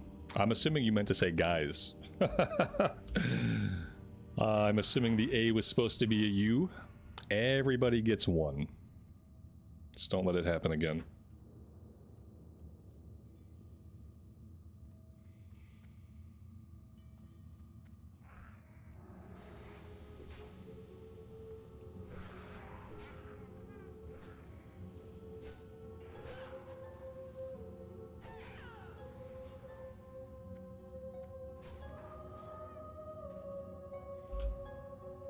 Exponent Poet, welcome to the stream and thanks for joining us today.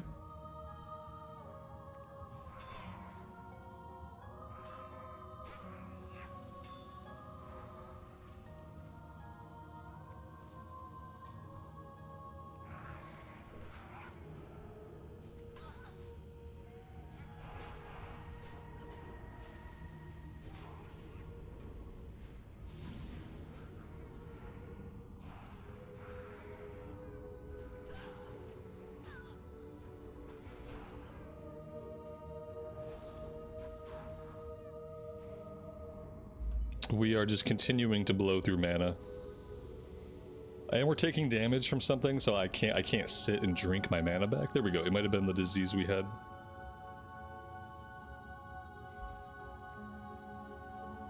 Even when I sit and drink, I hardly get any mana back at all. Like, mana just doesn't come back. It's getting really, really rough to play this as a tank. The mana problems are too persistent. It's like every couple of pulls I have to drink, and that's not gonna cut it for me. I cannot sit and drink every other pull while I'm tanking. That doesn't work for anybody. Doesn't work for the group, doesn't work for me.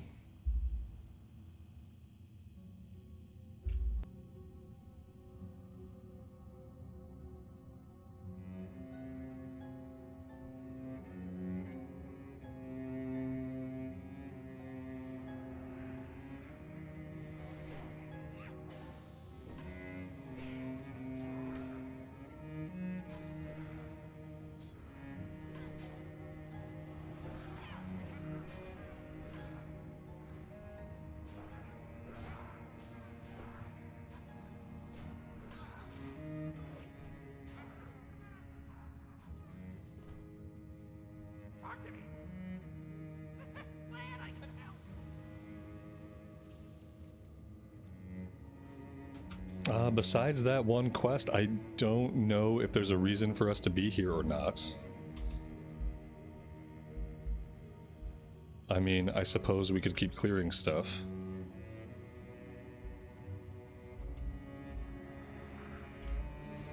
They want to go back out. Okay, we can go back out.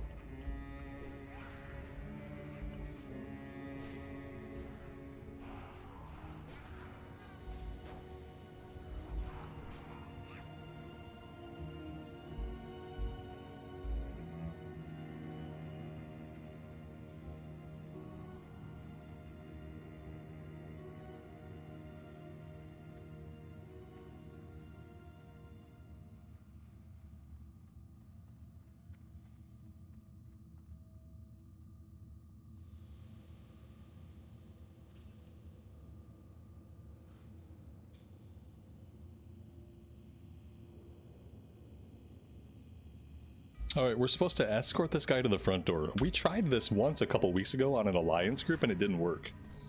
Like, we escorted him all the way to the door and then it said that we failed the quest, so... maybe it's been fixed.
Lenixius, thanks for hanging out with us. I hope you have a good rest of your day.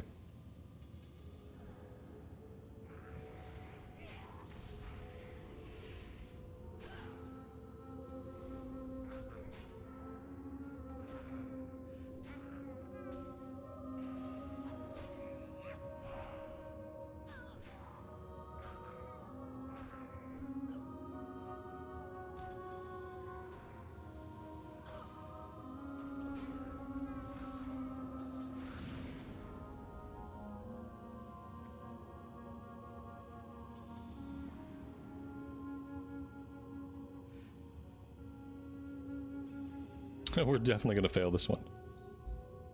Oh, he seems fine.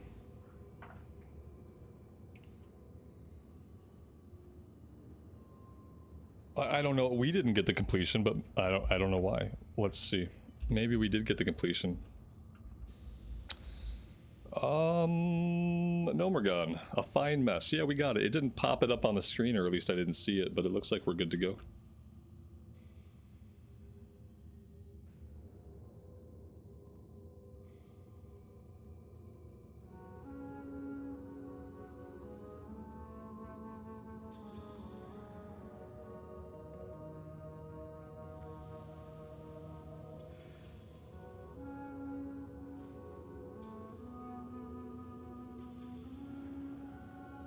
Do we have the snowstorm where I'm at?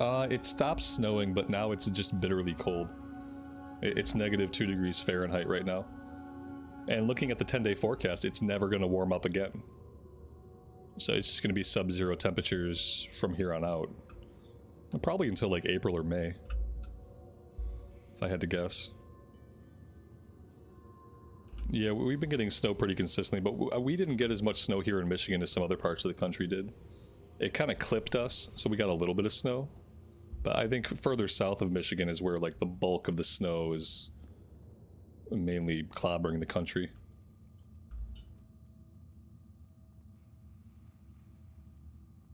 I mean, don't get me wrong, we've had snow. It just hasn't been like consistent and persistent like it has in some places. Are we back in this room again? Didn't we just leave this room because we said... Okay. I guess we just wanted to do the escort and now we're back.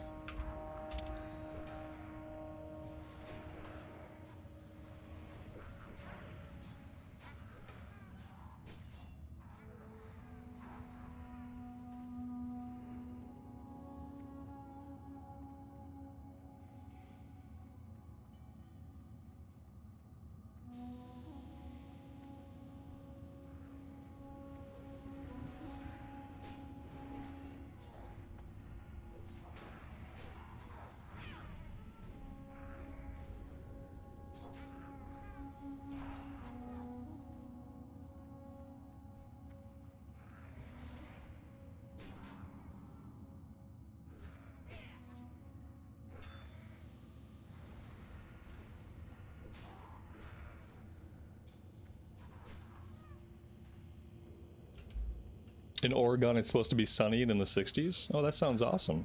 Yeah, enjoy that. That's great. It'll be in the 60s here in like July. At this rate, I think.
He dropped a pair of cloth boots.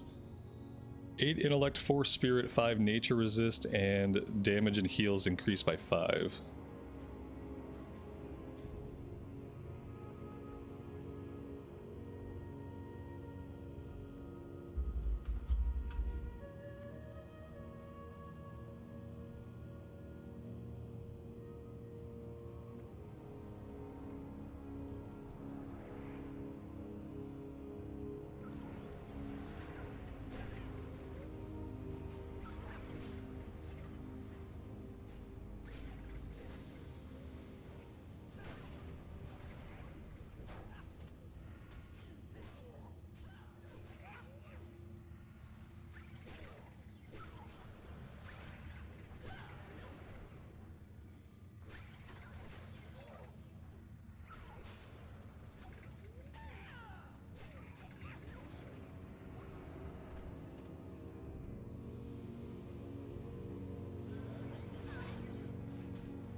Did somebody leave from the group? Yeah, the healer left a long time ago. And the Shami picked up the heals after that. And we've just been trying to keep going with a 4-man group. The rogue is putting out so much damage that it seems okay. And the heals the Shami is throwing out seem to be okay. I'm hoping we can at least do enough in here to hit level 30. That way when we're done we can just go train our mount.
Do I have to train a horse? Well, the Paladin spell is a horse.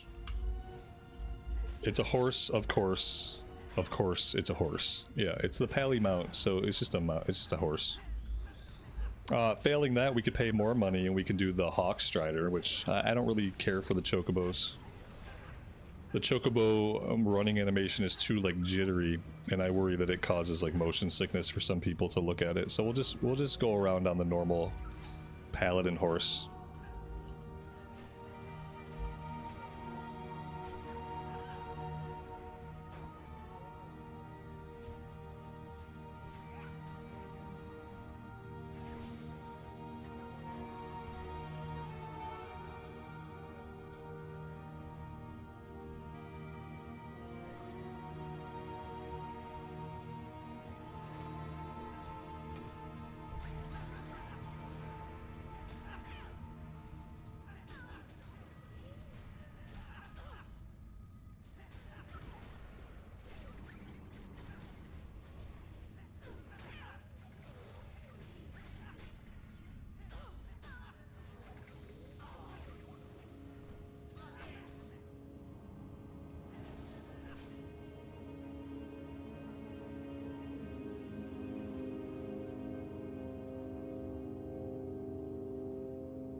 Do I want to do the questing for the 100% for the epic mount? Oh, I don't know. Maybe. We'll see how we feel when we get to that point.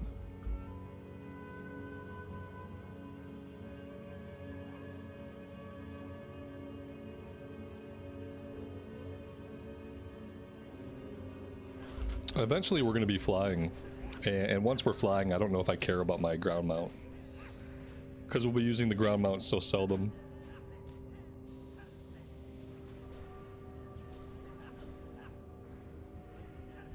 Yeah, Lael, you absolutely do. Yeah, we're just rocking out to the Eversong Woods music through Leatrix instead of the annoying Nomergon music.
A dwarf on a Mecha Strider looks hilarious. I can imagine that it must.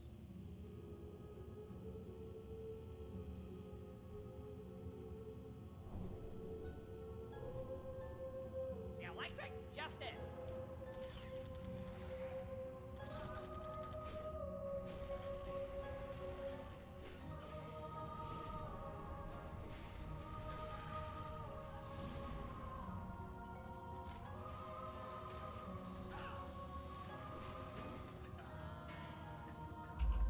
He dropped a blue ring with 4 stamina and 9 spirit. We don't need that.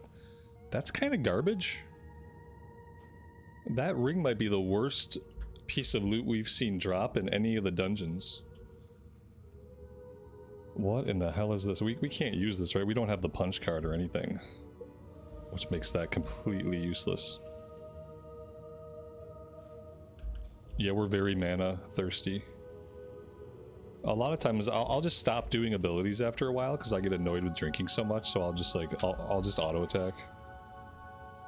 Like I'll lay down consecrate on these boys. But yeah, after a while I just stop doing things. because I get really sick of running out of mana.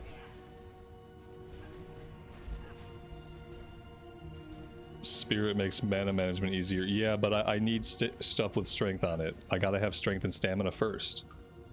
Eventually, when we're in Outland, like, maybe some of our gear will have intellect and spirit on it naturally, and that'll help a little bit, but I can't just stack a bunch of spirit. It's not gonna help me tank.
The prop heli doesn't need strength. I do need strength. Yeah, I need strength because I'm leveling the character. So when I hit stuff, I want my damage to be high. Because for the most part, when I'm questing, like, I need shit to die. Also, keep in mind, like, I am not a prop pally. I am a level 29 paladin who is leveling up. And as a level 29 paladin who is leveling up, my best stats are strength and stamina. Spirit's nice too when I can get it. But yeah, I'm not a prop pally. We're not at endgame. We are getting some YouTube lag. Ooh, lag! Oh, we're fine. It looks like we lost a few frames though.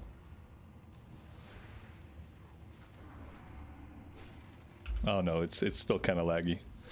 It looks like we're getting our YouTube lagginess for the day. We'll just have to see if it evens itself out here.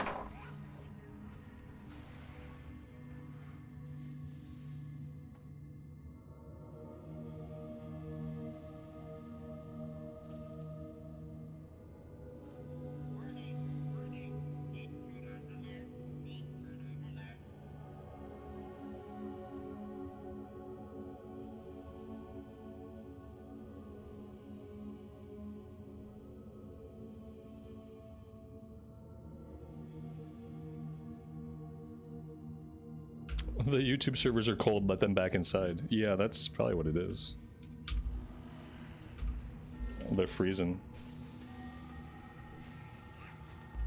It looks like it's kind of balanced back out. I dropped my bitrate a little bit. I don't know if that helped any.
I need more people watching to keep the lag down. I don't know if that's how it works.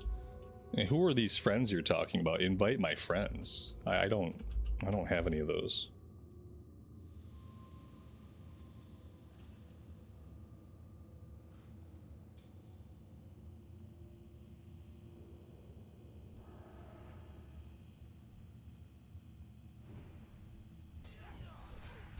These guys used to all be like level 33, level 34, so it looks like they adjusted the level of some of the mobs here.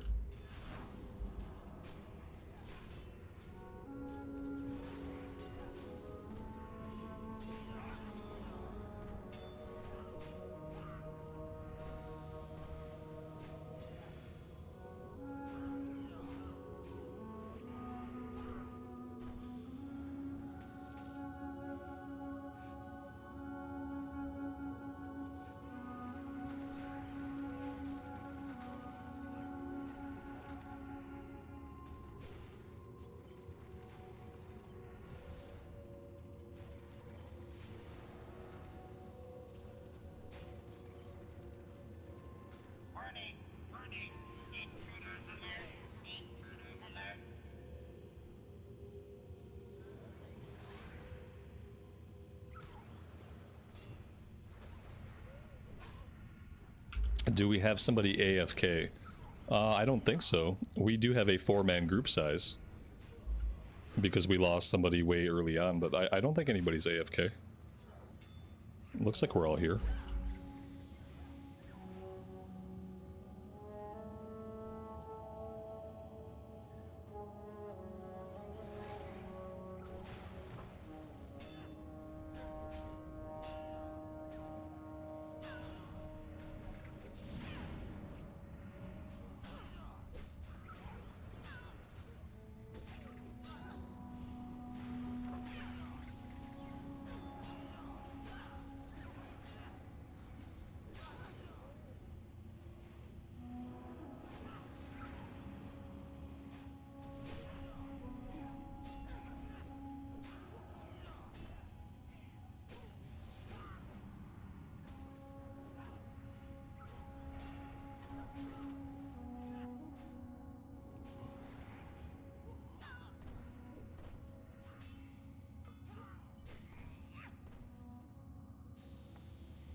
I have to say, and I'm not sure why this is, but the XP gains here suck. I don't really know why. You would think with 4 people the XP would be better, but the XP has been really, really crappy. I don't know if this has been worth my time or not. Probably not. I feel like in TBC questing is the way to go. Just because you get so much more from quest in TBC than you did back in vanilla era.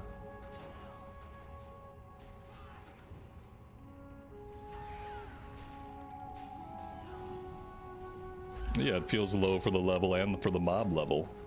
We don't have anybody in the group that's like a really, really high level. So we don't have anybody that should be busting the XP gains.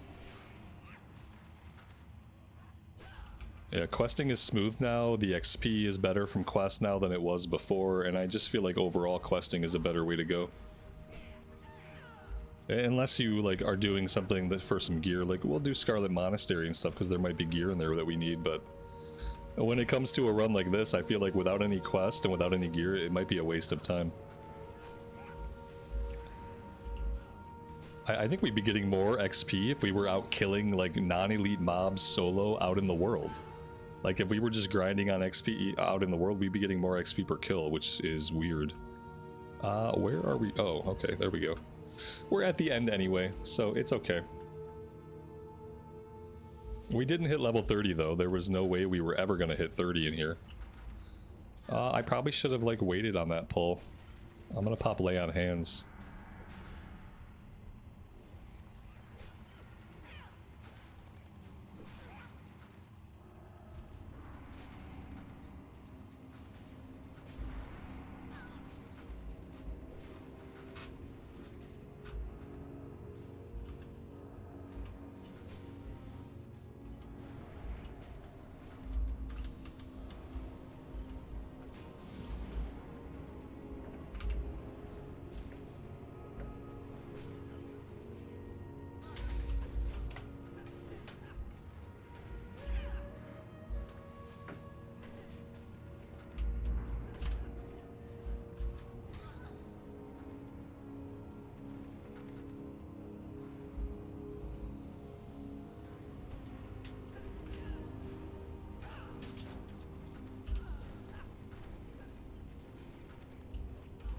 Oh, we're dead.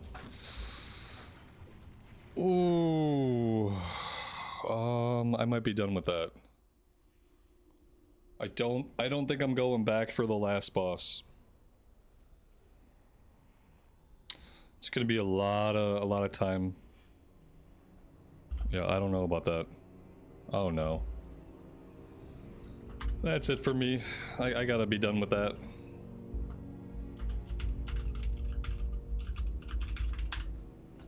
Yeah. That's painful.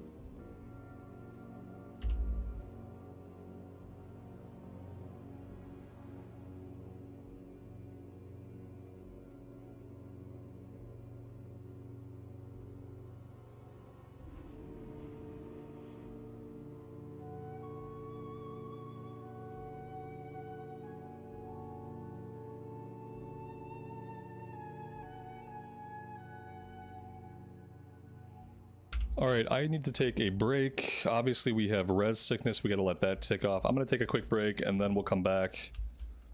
And then we'll see what else we want to do. I guess we should head down back into the Thousand Needles area.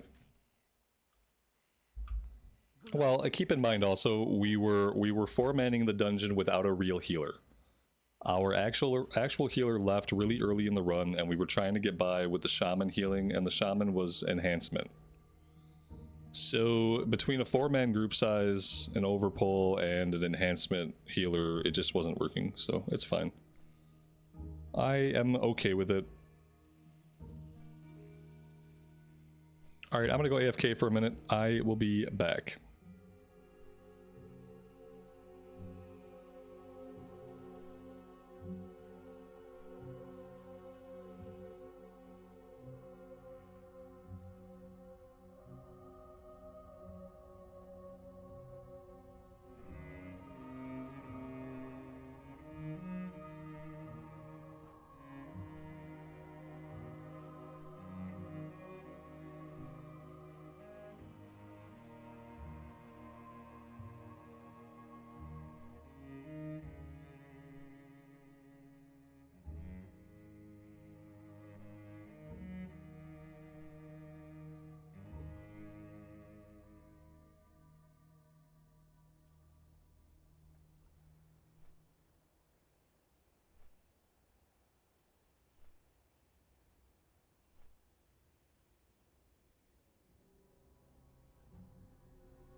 All right.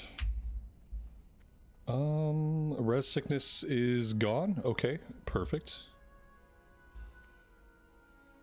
I need to repair. We gotta find somebody who can repair us. This will work.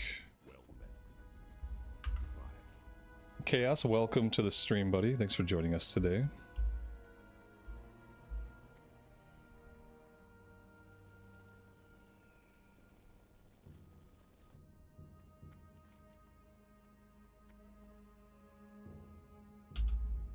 So, what do I want to do? For some reason, I remember there being a lot more quests here than there actually are. We can go after the alien egg. And then we have high perch wyvern eggs. Purifying earth. Maybe we go out this way. We can run over here and see if we can find an alien egg. And then we can head to the north. Let's do that.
Oh my god, a copper node. We haven't seen one of these in like 10 hours of gameplay.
Does mana tap help for getting mana back? Yeah, we can mana tap and then we can arcane torrent.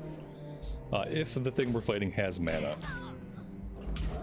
then we can mana tap. The mana tap, if you arcane torrent with a mana tap stack, it gives you a tiny bit of mana back.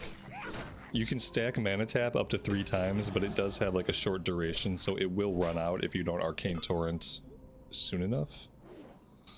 And I used it early game, but again, it relies on you fighting something that has mana, which is not always the case. And ultimately, it's never like a ton of mana. So what I usually just use Arcane Torrent as an extra interrupt, and eventually I forget about mana tapping.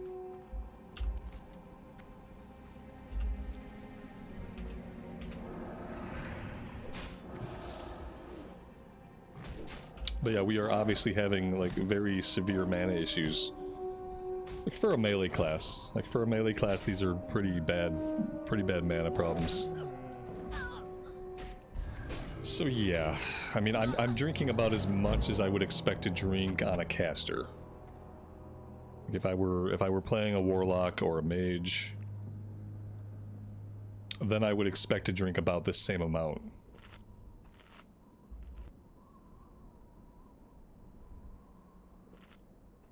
Which, as a melee class, feels really weird. Let's go back to the two-hander, and maybe that'll speed up combat a little bit, and maybe we'll use a little bit less mana.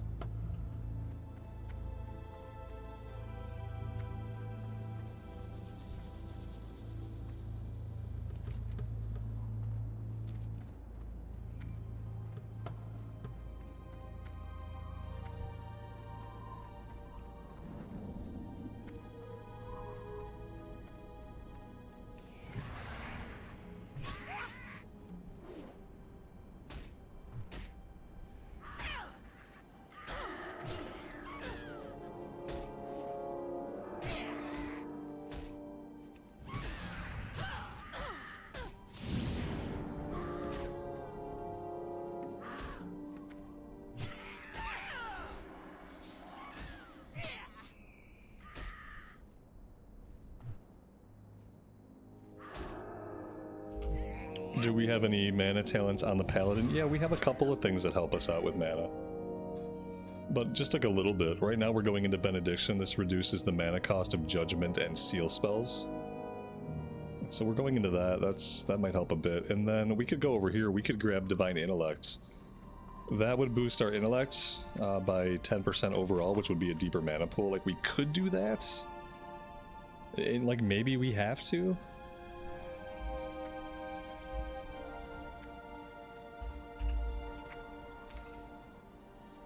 Seal of Wisdom.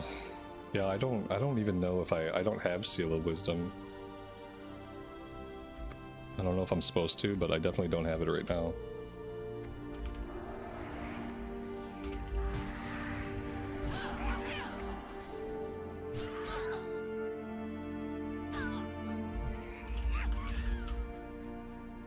We don't get Seal of Wisdom until level 58. So yeah, like eventually maybe we'd have tools to help combat this at level 58. Well, we got a lot of levels between now and then.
Oh, that was rank 3. I didn't see any other ranks, so I don't know. We'll train it someday, or we won't.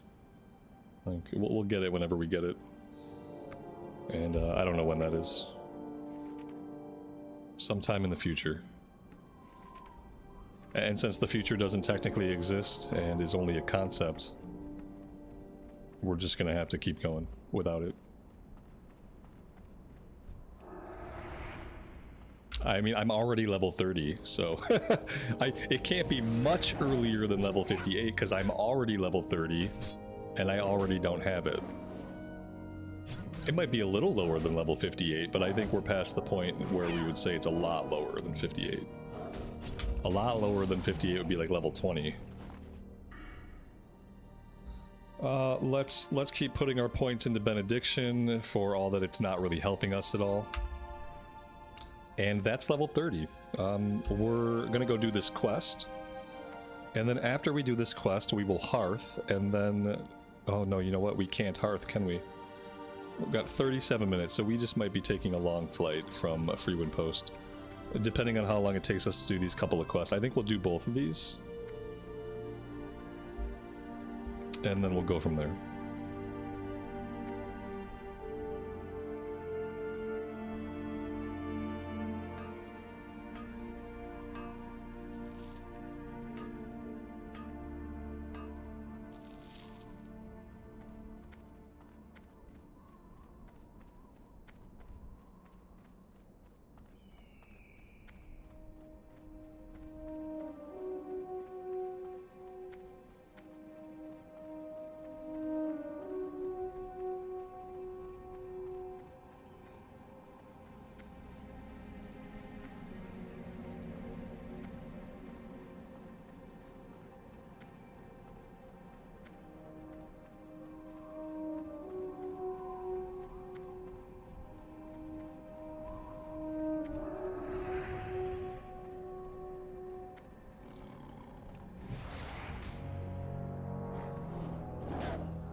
Risen, thank you so much for the $20 super chat. That is incredibly generous of you, and I really appreciate it. Thanks for hanging out with us today.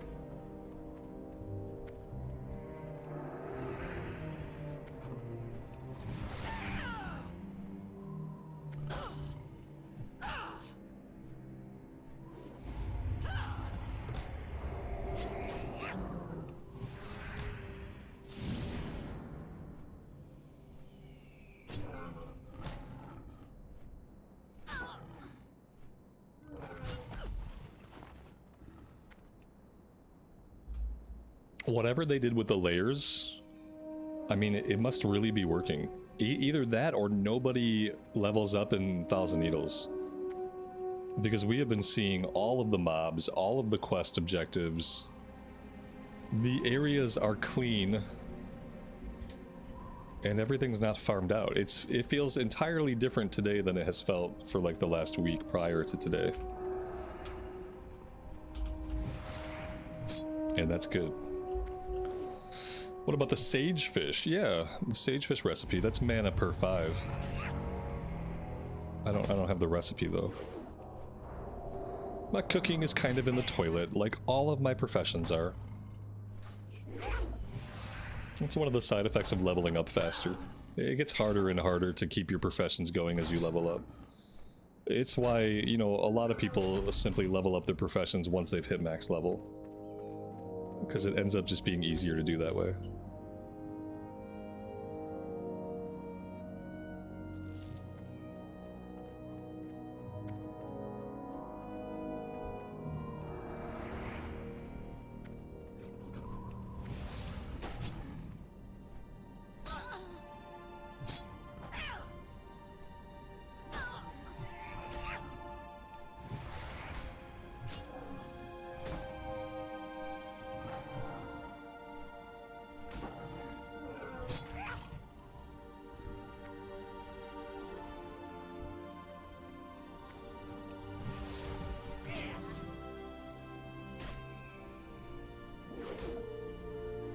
We should make our way up top and see if we can get to the guy for the escort quest before somebody else comes along and tags him.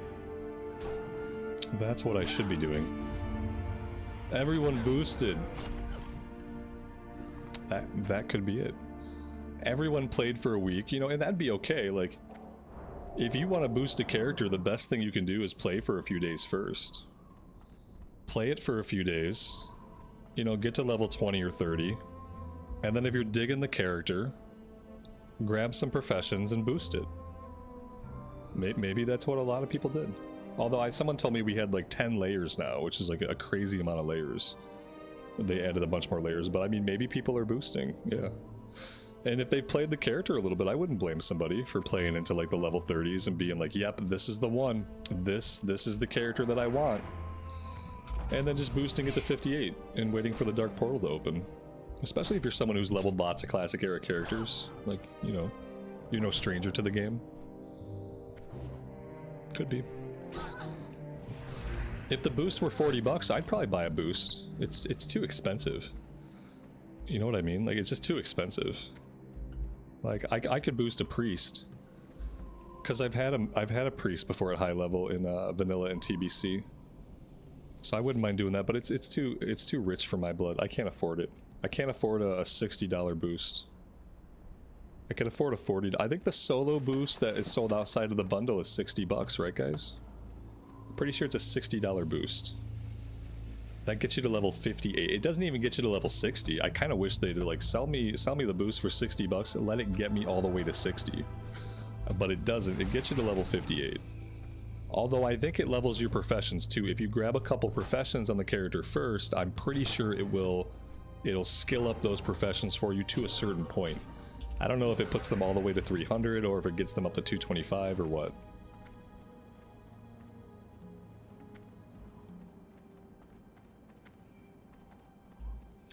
When they did TBC Classic the first time around, there was something they called the Dark Portal Pass. The Dark Portal Pass was $39.99 USD, and that was a boost. It was just a solo boost. You could buy it, and you could boost with it to 58, and it was 40 bucks. Well, 60 bucks is too much. Yeah, there's the bundled one. The one there's 80 bucks that comes with game time. 80 bucks is way too much to spend on a boost. Even if it comes with game time, I'll keep paying my sub. I'm fine just to pay my sub. Yeah, 80 bucks is a lot of money.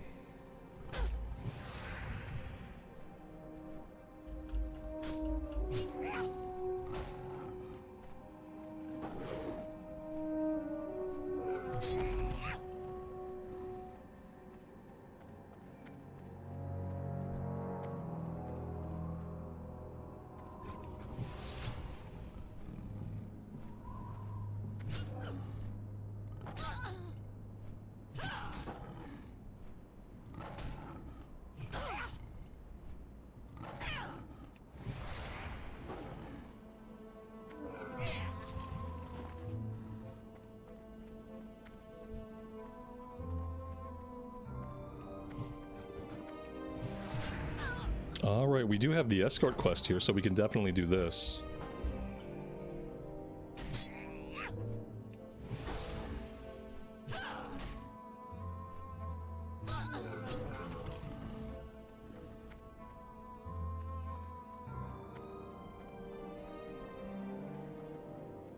Peace, friend. Ancestors watch over you.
The boost did not come with profession upgrades.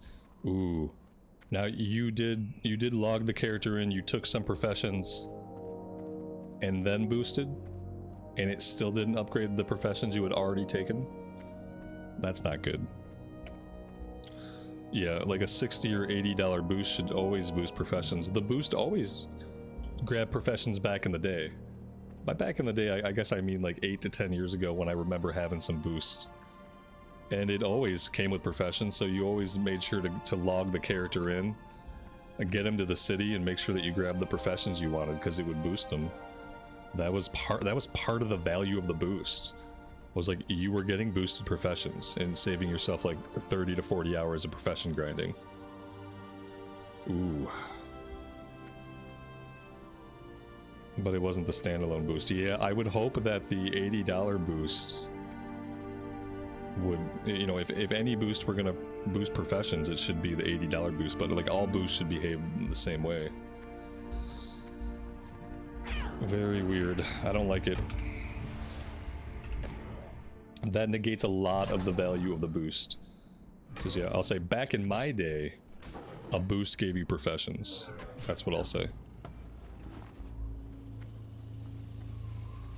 Yeah, that's garbage. I think in economics, the technical economic term for that is called a rip-off. Yeah, it's a rip-off.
This guy needs to wait up.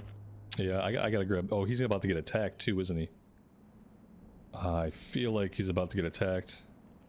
Yeah, that's wonderful. Oh, I don't know if we survive this or not. Yeah. I don't know if we survive this. Oh, wait. Oh, we can do them one at a time. Okay. Oh, maybe these were just respawns. Oh, this is not good. We're not in a very good position for success here. Yeah, we're definitely not grabbing any of these eggs on the way out. We'll have to come back for those. This got kind of sketchy pretty quickly.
Yeah, we haven't seen a player for a while. Looked like a max level alliance guy. I wonder what he would be doing in this area. I'm fine with it. After how the last week has been, I'm absolutely fine with seeing less players. We'll see everybody in Hellfire Peninsula. $40 extra to boost professions. Is that real? Is that real? And then if it's real, $40 on top of what? On top of the 60? We can't be talking about a $100 boost. There we go. That quest is complete. So let's go back up. Let's grab the rest of our eggs.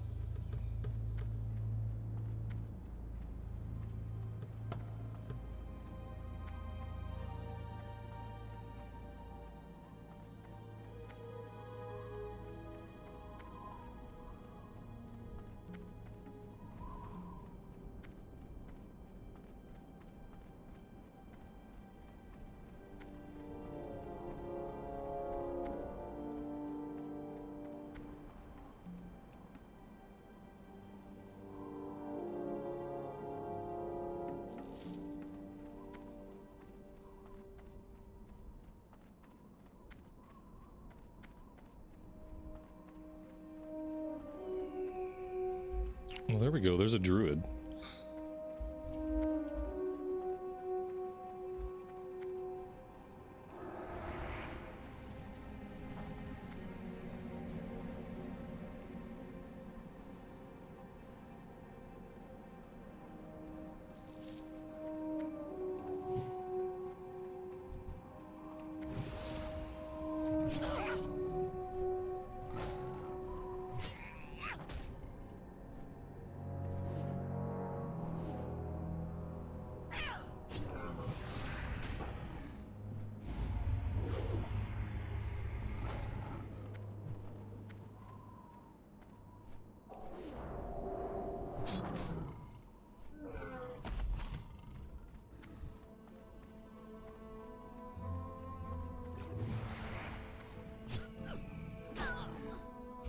I mean, some people have money. I don't have any money.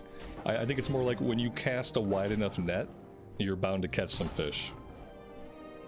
If you offer some paid services, you're bound to find the people who want to pay for those things. You just gotta cast your net.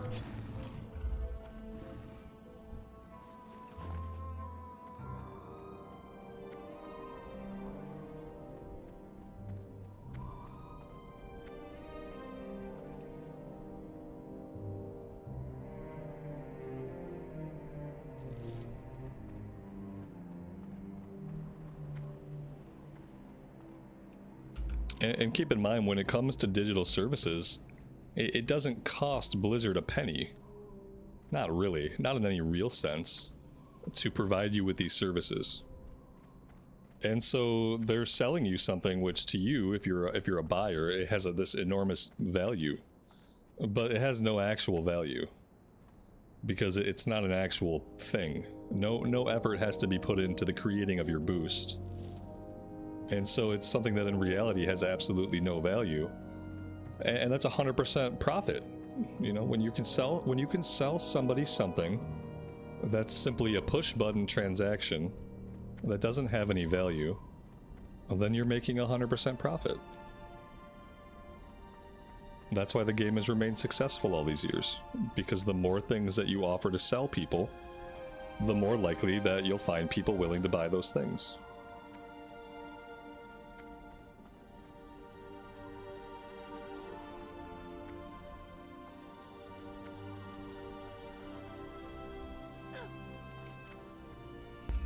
Let's see, what is this over here? Purifying Earth. I don't really remember this quest at all. I don't know if maybe it's just something I haven't done in a long time because we don't play a lot of Horde these days or what.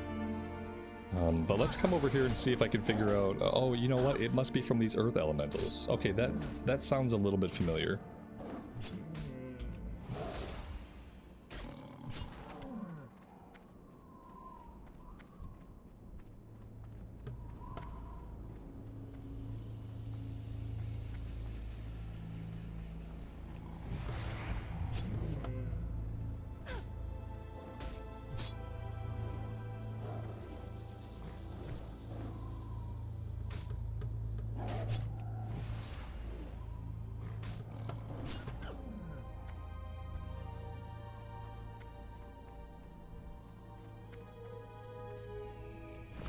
Value is determined by what people are willing to pay.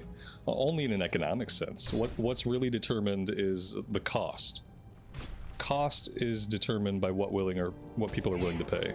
Value, you could measure value in a lot of different ways. Value is a personal thing. Because value depends on your position and your perspective. But cost is 100% determined by what people are willing to pay.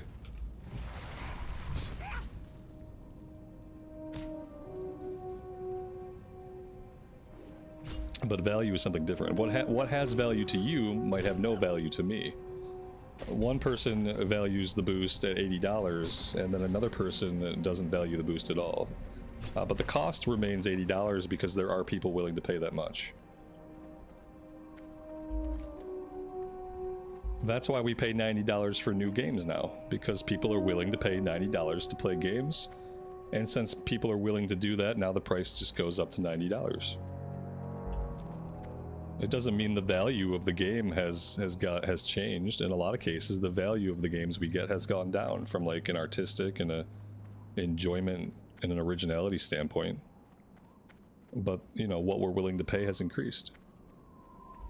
We are the ultimate suckers as consumers, because more and more, as we decide we need to have all these things, we're willing to pay more and more money to have them.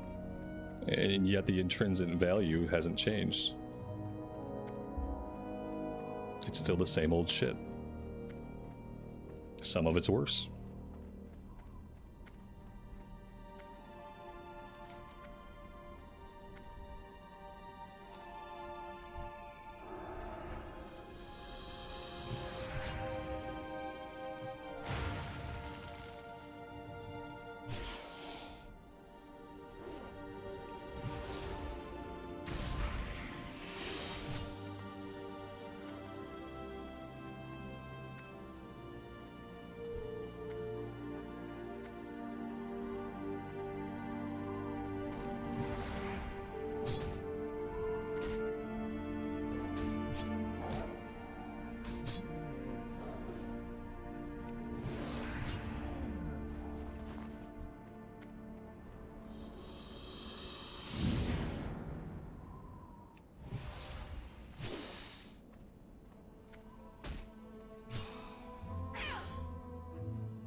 When does the Dark Portal open? The Dark Portal opens on February 5. From, I think, or February 6. You know, the pre-patch was supposed to come out on let me get my months straight, on January 13. A lot of us didn't get to play it till January 14. Time is money, friend. Because they had a 24-hour Keep it maintenance, real. and then that became a 30-hour maintenance. Be good. So it's supposed to be the 5th, but it's probably going to be the 6th. I would say Have if a you're good trying to one. think to yourself, Be good. when am I going to go through the Dark Portal? Keep it real. You're probably going to go through the Dark Portal on the 6th. Have a good one. How may I aid you? Yeah, which I don't even know what day of the week that is. Greetings. But it is a day. It's probably like a Wednesday. No, you will probably... The Thursday is the 5th. But, you know, it's very likely that you'll go through the Dark Portal on Friday the 6th. Unless, like, things get a lot smoother around Blizz than they were for the pre-patch. But I think since it's the same team, we can probably just expect some of the same issues. What do we have here? We have Thalinar Moonwell Water. Oh, let's go do that. Let's go grab the Moonwell Water before we do anything else. And then, well, 11 minutes. I'd love to just be able to hearth and go get the mounts, but unless we can kill 11 minutes out here, it's not going to happen.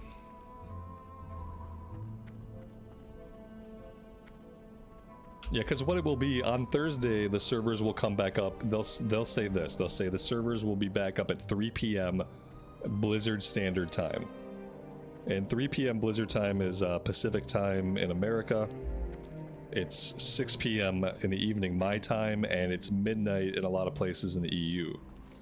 So most likely, unless you live in California, you probably won't be playing, you probably won't be going through the Dark Portal on the 5th. Unless you live somewhere on the east coast of the United States.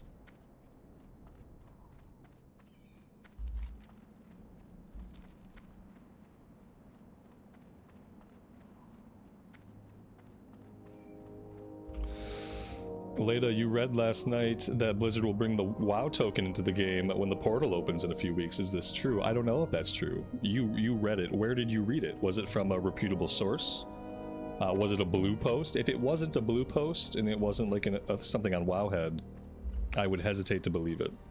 If it was something on Wowhead or it was the actual blue post you read, then yeah, then it's probably right. I don't know. I don't follow news very avidly. I kind of rely on you guys to tell me stuff these days, and I don't frequent any websites or a lot of YouTube channels. I don't try to get into the news and figure out what's going on. I just let you guys tell me, or I see it on Wowhead. Wasn't a blue post? Yeah, I figured it wasn't. It wouldn't surprise me at all, though. I kind of feel like the time to put it into the game would have been pre-patch, but you know, the next on-ramp would be the Dark Portal opening, so we will see. I think I have to get up on this ledge somehow. Okay, that's not working.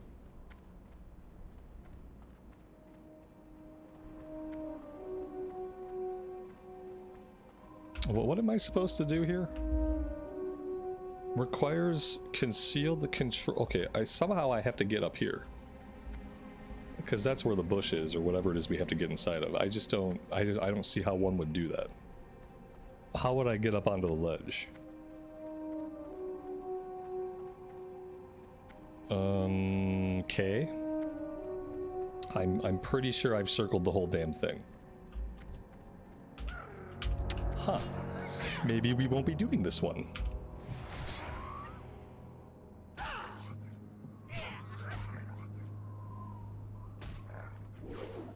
Hardcore WoW is not going into TBC. No, that's why you don't have the pre-patch right now. Yeah, you don't have the pre-patch in Hardcore WoW because the Hardcore realms are not moving into TBC at all. Otherwise, you'd have Blood Elves and Draenei playable in Hardcore right now, because we're in the pre-patch over on the anniversary side of things.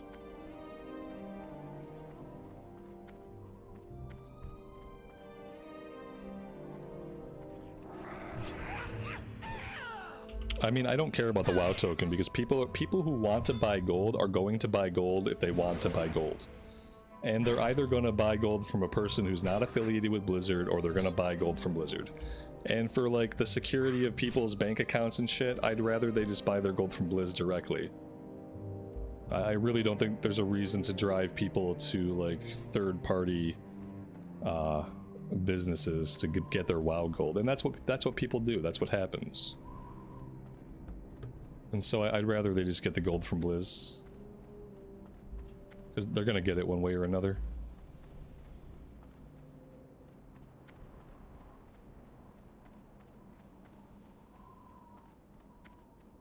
There you go, there's a hardcore TBC community event. Yeah, as we always knew there would be. We always figured there'd be some people that said, okay, Blizz doesn't want us to play hardcore TBC, well what we're going to do is we're going to play hardcore TBC. And so they're probably back to using the add-on, or whatever those people do. Alright, here we go. This is definitely gonna work just fine without any problems. I hope none of these NPCs attack me.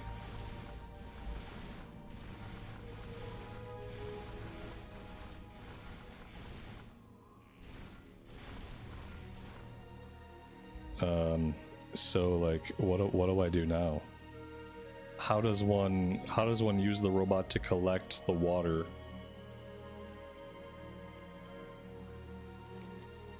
Use the control while standing near the concealed thingy.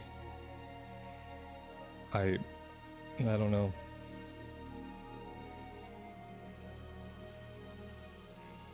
Oh, I see it. For some reason it's all the way down here on my 4 button. That's odd. Okay, we got it. Ooh, wow, that was jarring. Okay, we just teleport back into our body. Okay. Makes sense, I suppose. Let's head back to the post over here, and then we'll probably have to head all the way back to Freewind Post. And then we can probably just jump a flight to Orgrimmar. We'll save the Hearthstone for getting back out this way.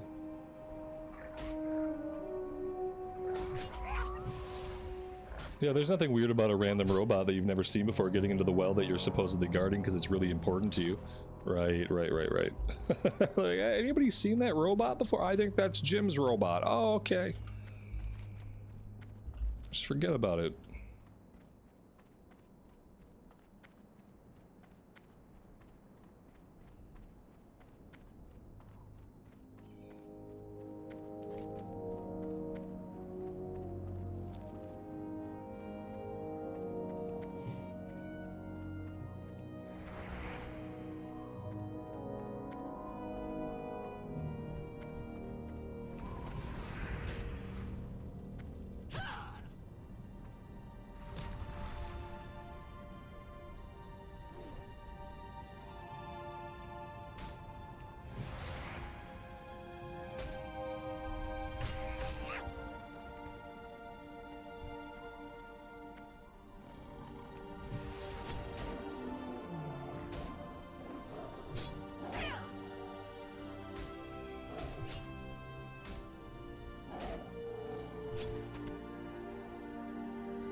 We can go train the Pally Mount whenever. We're gonna get the Pally Mount soon.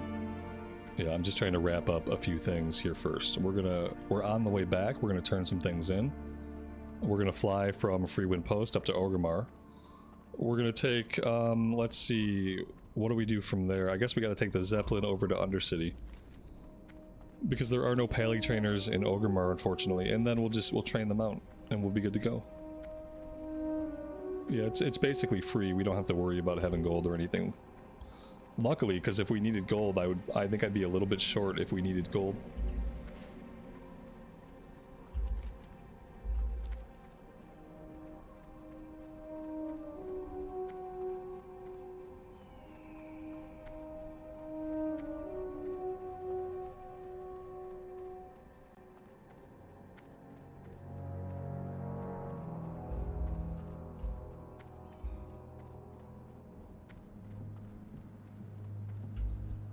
How you doing? Keep it real.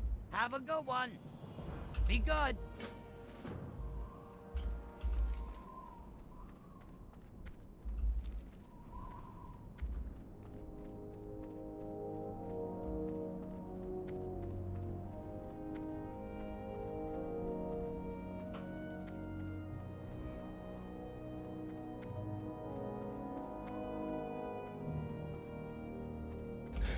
Adrian, I think the answer to those questions is no. It's not like that at all.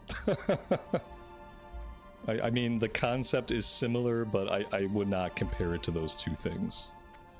I think it's different. Yeah.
Tyler, welcome to the stream, buddy. Thanks for joining us.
Am I using any add-ons for the UI? No.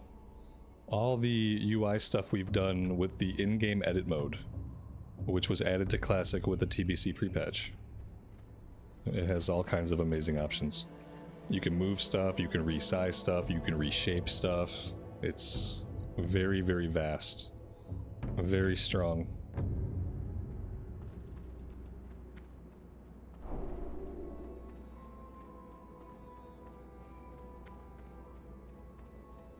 And it's really intuitive. It was intuitive enough that I was able to put together this UI after tinkering with it for only a couple of minutes. Whereas a lot of UI add-ons The eternal sun are not guides so us. intuitive. Stay the course. And for that reason, I always stayed away from them. So having something like the edit mode built in is amazing for me. Alright, I'm gonna set my hearth here, because I think after we do the mount training, we can just hearth back. So I think I want to do this stuff out in Shimmering Flats. What brings you here? Let's Go do in. that. And we'll turn in our quest, and then we'll jump a flight to Orgrimmar. The winds guide you. Walk with the earth.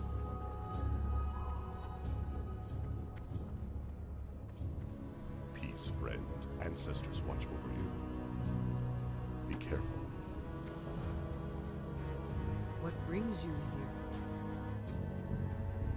here? With Alright guys, I'm gonna go AFK for a minute. I want to get some more coffee, and I will be right back.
All right, we're back. And Ned, that's a good point about the flight timers. Yeah. You know, sometimes it's inconvenient when you want to get somewhere fast, but it does allow you to take breaks, get up, have a coffee, make a sandwich, check on your kid. It's 2:30 server time in Azeroth. Do you know where your child is?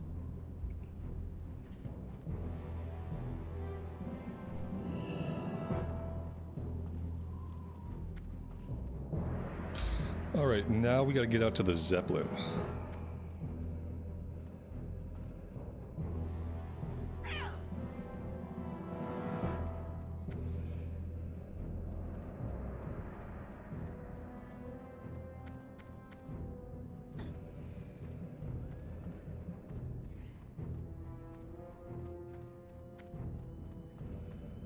Man, the Horde travel options, like the Zeppelins and the convenience, so much easier to get around the world than Alliance side.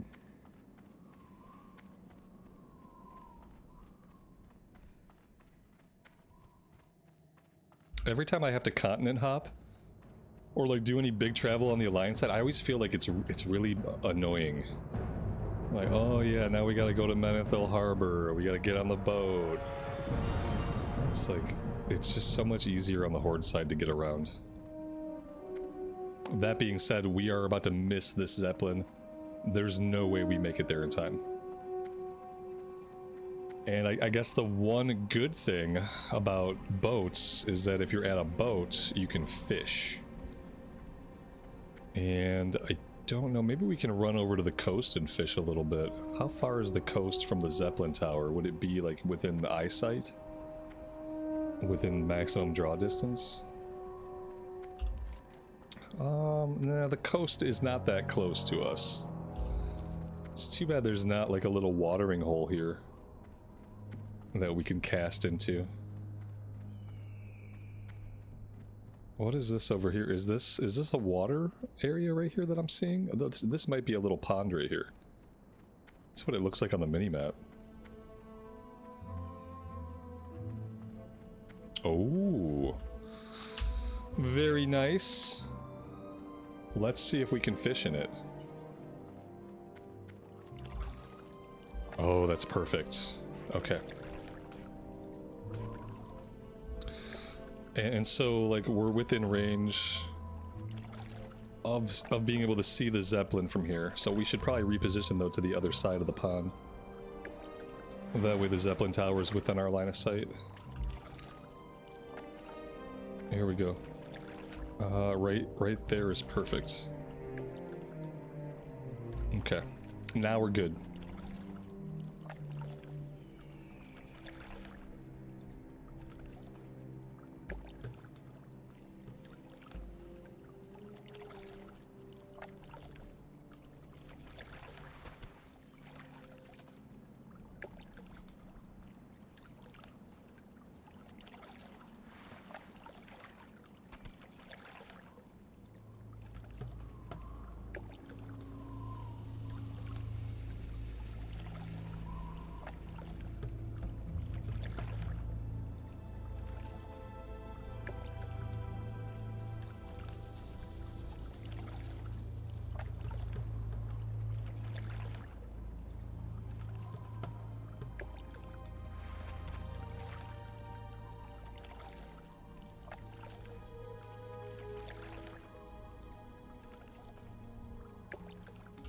Does my son play WoW? No. I mean, he's a 10-year-old. WoW is not necessarily a game for 10-year-olds, nor is it really a game that 10-year-olds find interesting. He has played it, like little bits of it here and there under my supervision. But no, I'm not about to set my kid loose in the world of Azeroth. He's got his own games that he plays, that he's into.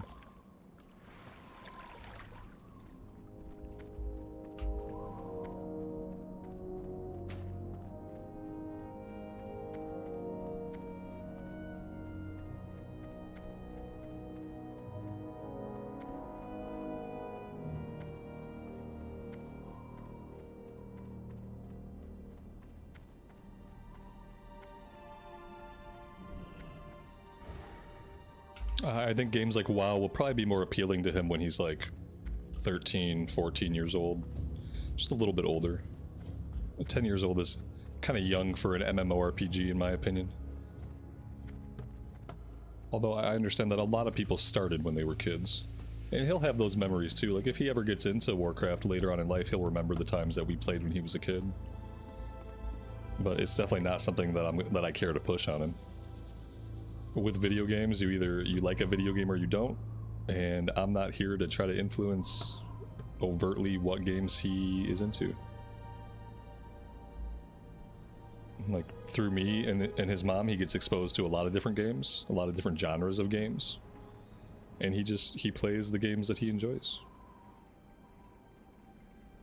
15 is a good age to start playing a game like WoW. I would say anything 13 plus. Like 13 plus would probably be like a good time to play a game like this. But not really beforehand, especially like, and even 13 plus is young just because of online communications, you know? Like, online is shitty sometimes for socializing, and sometimes it's for kids, it's really dangerous, so. Depends on the maturity level of the person, but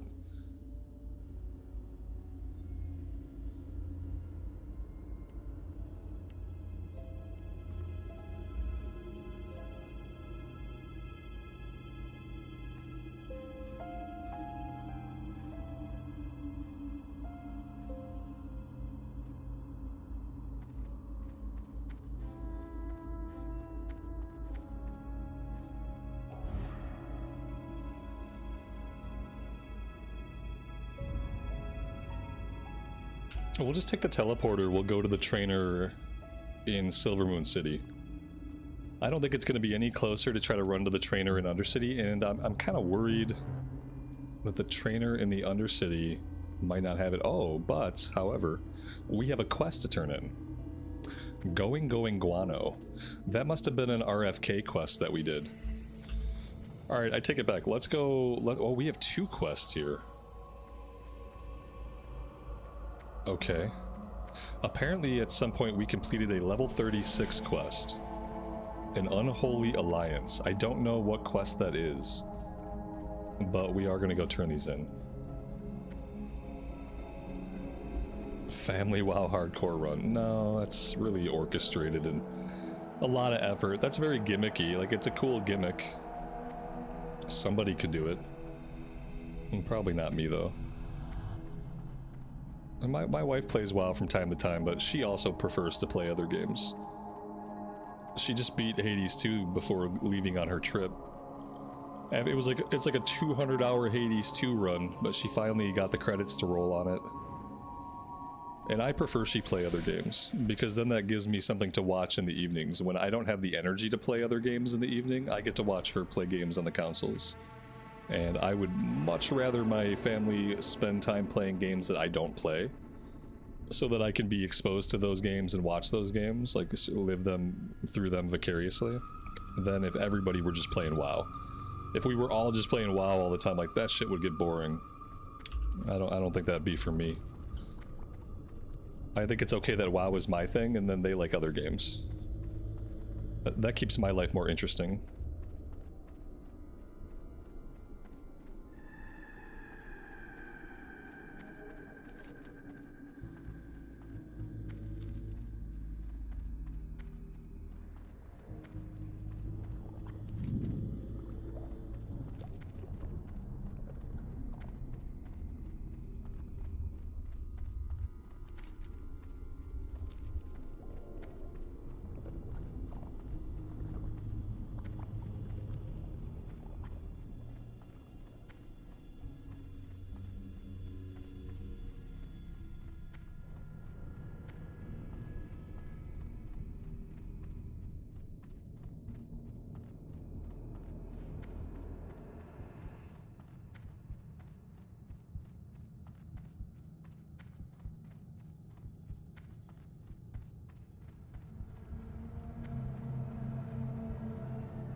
You think you can match the might of a dreadlord? I'm always on the winning side. Don't waste my time. How will this benefit me?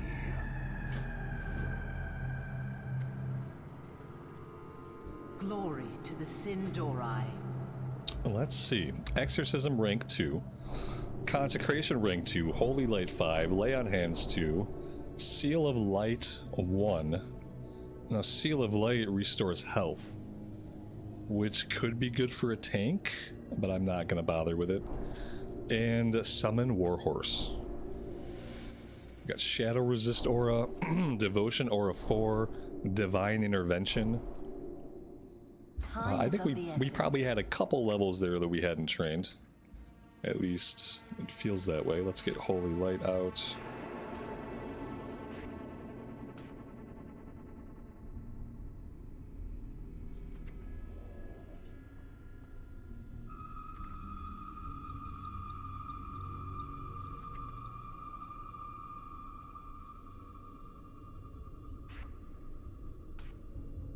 And then where did they put my mount?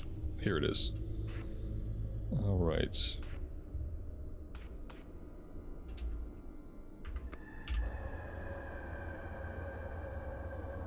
There we go. There she is. Paladin Warhorse.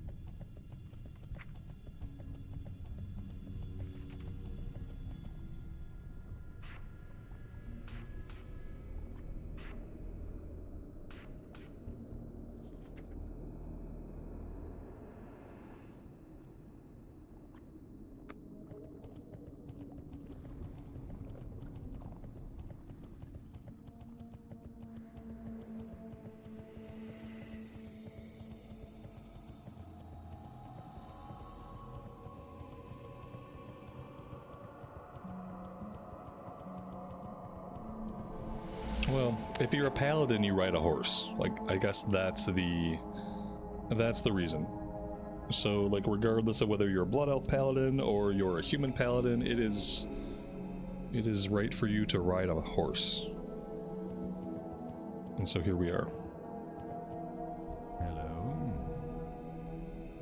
At least it's different from the human horse. It's blood elf themed, I guess. It's got the gold and the red. Watch your back. Beware the living. All right. Is there anything else we need to do in the Undercity? I don't think so. Are we ready to hearth out of here? The space goats ride elephants. Yeah, the elephant mounts. I always forget about the elephant mounts. They're not my favorite. They're just too big. They're too big. They take up too much of the screen. That's all. There's nothing innately wrong with them, I suppose. All right, I think we are hearthing out of here.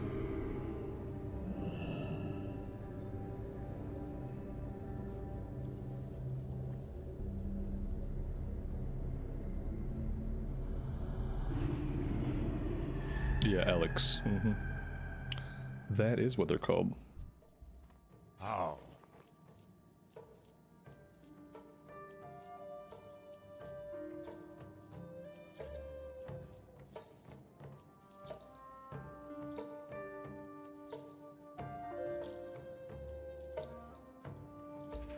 May the eternal sun shine.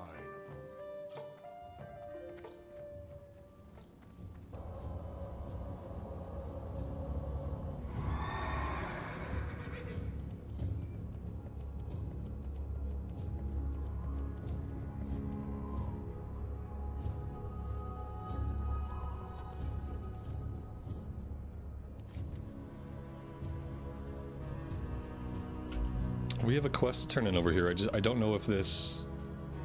Oh yeah, it does chain into something. we're gonna have to run out there and turn that quest in before we go over to the Shimmering Flats.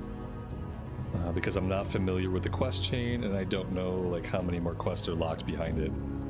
Obviously, at least one more quest that we could probably easily do, so let's head that way and do that.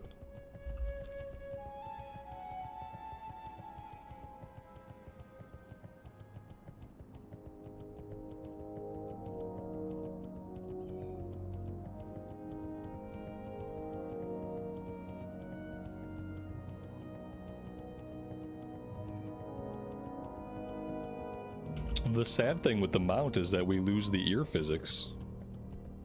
That's like one of my main gripes about mounts in WoW. When you mount in WoW, like your character loses all of their physics. Even our ear physics are gone. Hair physics stop. We're just this like stiff character model plastered to a mount. I don't know if it's like that in retail or not. I gotta get on a mount in retail and really look at the character models to see if they are also just like completely lacking physics while they're mounted. Yeah, the ear bounce is gone. It's the worst part about the mount is that your character, once you notice how stiff your character is, you never unnotice it. Just how it is.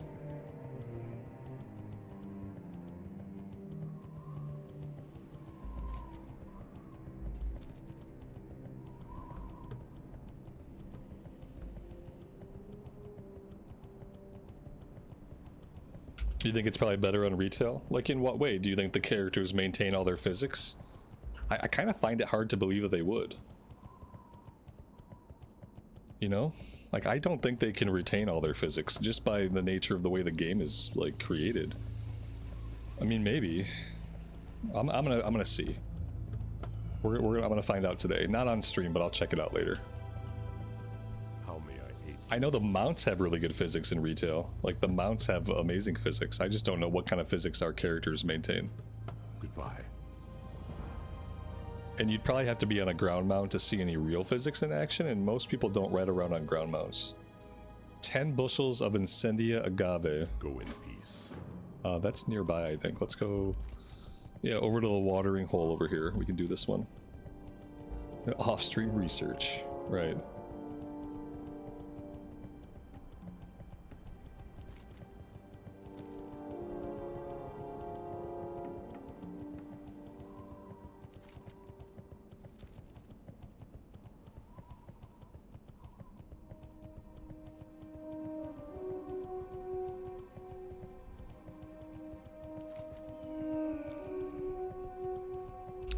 Can we talk about that dude's awesome hat? Was it the Tauren? He had like a cool hat on?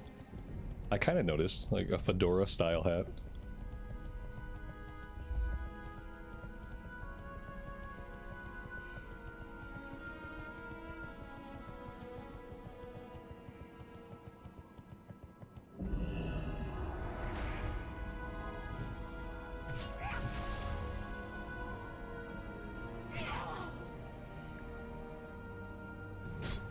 He had a cowboy hat.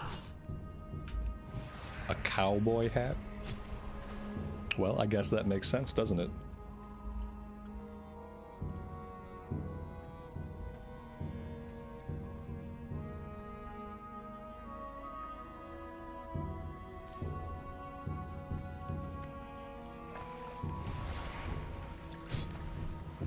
I mean, personally, I own multiple fedoras. Yeah. Well, I have a fedora style hat that's leather that I wear like when I go on walks and when I go on hikes, like when it's warm outside. And then I have a dressier fedora hat that I'll wear sometimes when I go out. Not that me and my wife ever get to really go out, but every once in a while.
When you're running on the Blood Elves, the ears move a lot. At least my ears move a lot. In Classic era, maybe the physics are just better. Because our ears have quite a bit of bounce to them. And so if they have less bounce in retail, then I'm going to say that the retail physics are worse.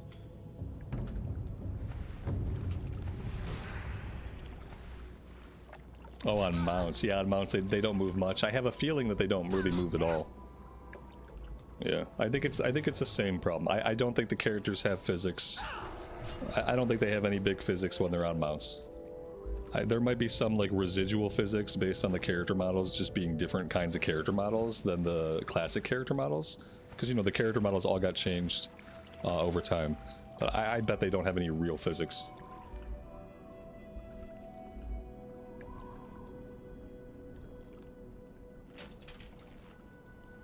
Like, they've updated WoW a lot over time, but it's built on the same engine. It's built off the engine that it was built off of in 2004. It's like the same code. Like, way down deep, the bottom layer of that game is still the same.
Wow.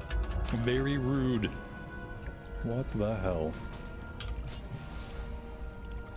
Okay. Yeah, something tells me we're not about to survive this. Just a weird feeling that I have. I do have Lay on Hands up. Lay on Hands is going to be useless. I'm just going to die. I don't know. I guess I just aggroed a shit ton of mobs without realizing it. Alright, we're not too far away at least.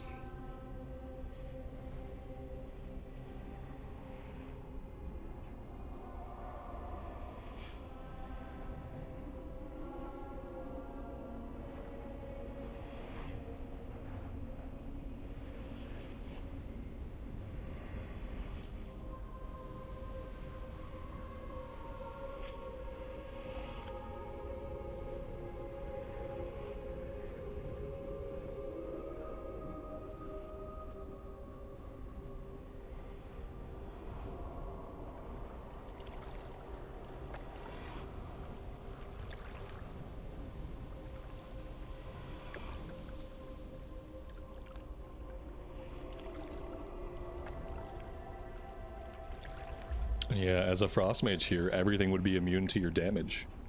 Suddenly you'd find yourself having to rely on fireball, which would suck. Alright, let's not let that happen again. At least, not for a while. So who did I pull? I must have pulled the one back here. But then he must have went around and pulled something else. So we pulled 3 of them.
David, I agree.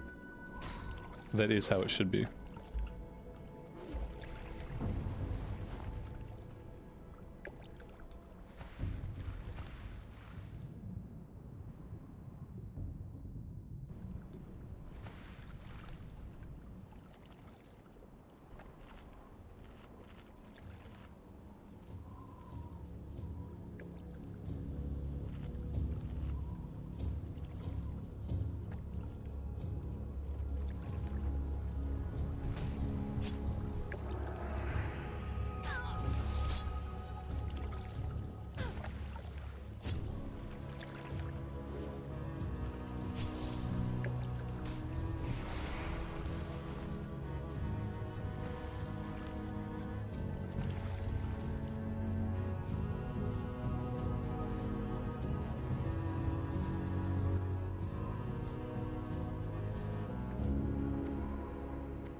This one must turn in somewhere weird. Oh, this one turns in Thunderbluff. I'm not gonna go to Thunderbluff right now, I don't think. So I guess for now we're gonna shoot out into the Shimmering Flats. Yeah, but we're gonna go around.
And now if they created a bunch of more layers and spread players out more, these quests should be pretty smooth.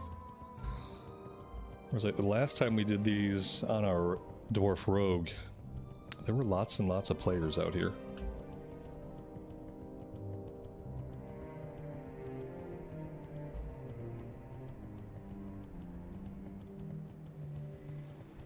What's up? Keep it real.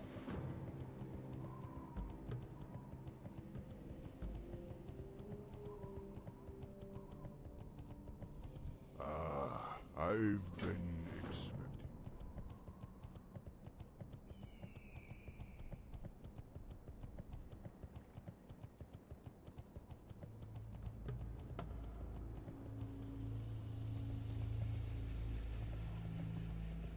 Pleased to meet you. Hi, how are you? Here there. Off with you. Watch your back. Be good.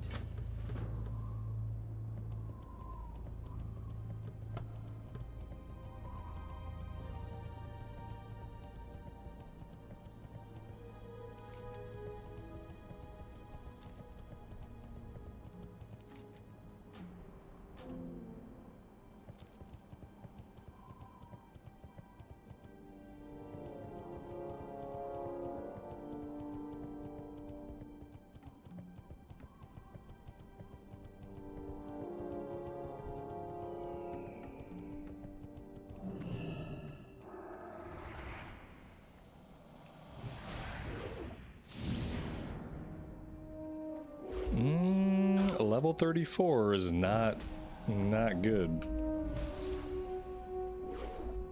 Maybe we're too young to be here. Maybe we need more levels first. I don't know. I guess level 30 might be as young as I have ever come here. Oh yeah, this is... That's not gonna work.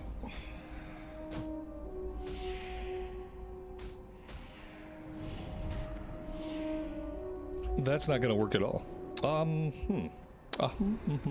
Okay. Maybe we can't be here until we're level 32. That's usually when I come here. Don't think I've ever tried to come here at level 30, and I'm not convinced this is the way to go. Yeah. I think I'm gonna scoot down to Gadgekstan, and I'm gonna grab the flight point really fast though. Since we're already down here. And then I think we probably gotta head back to Hillsbrad, I suppose. Trying to think about like where we can go before we go to Stranglethorn, where we can go before we do this, and I don't have any other ideas.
Alright, guys, I'm going to call it right here for today. I'm going to send us back to Orgrimmar, and tomorrow we will pick things up over in Hillsbrad Foothills.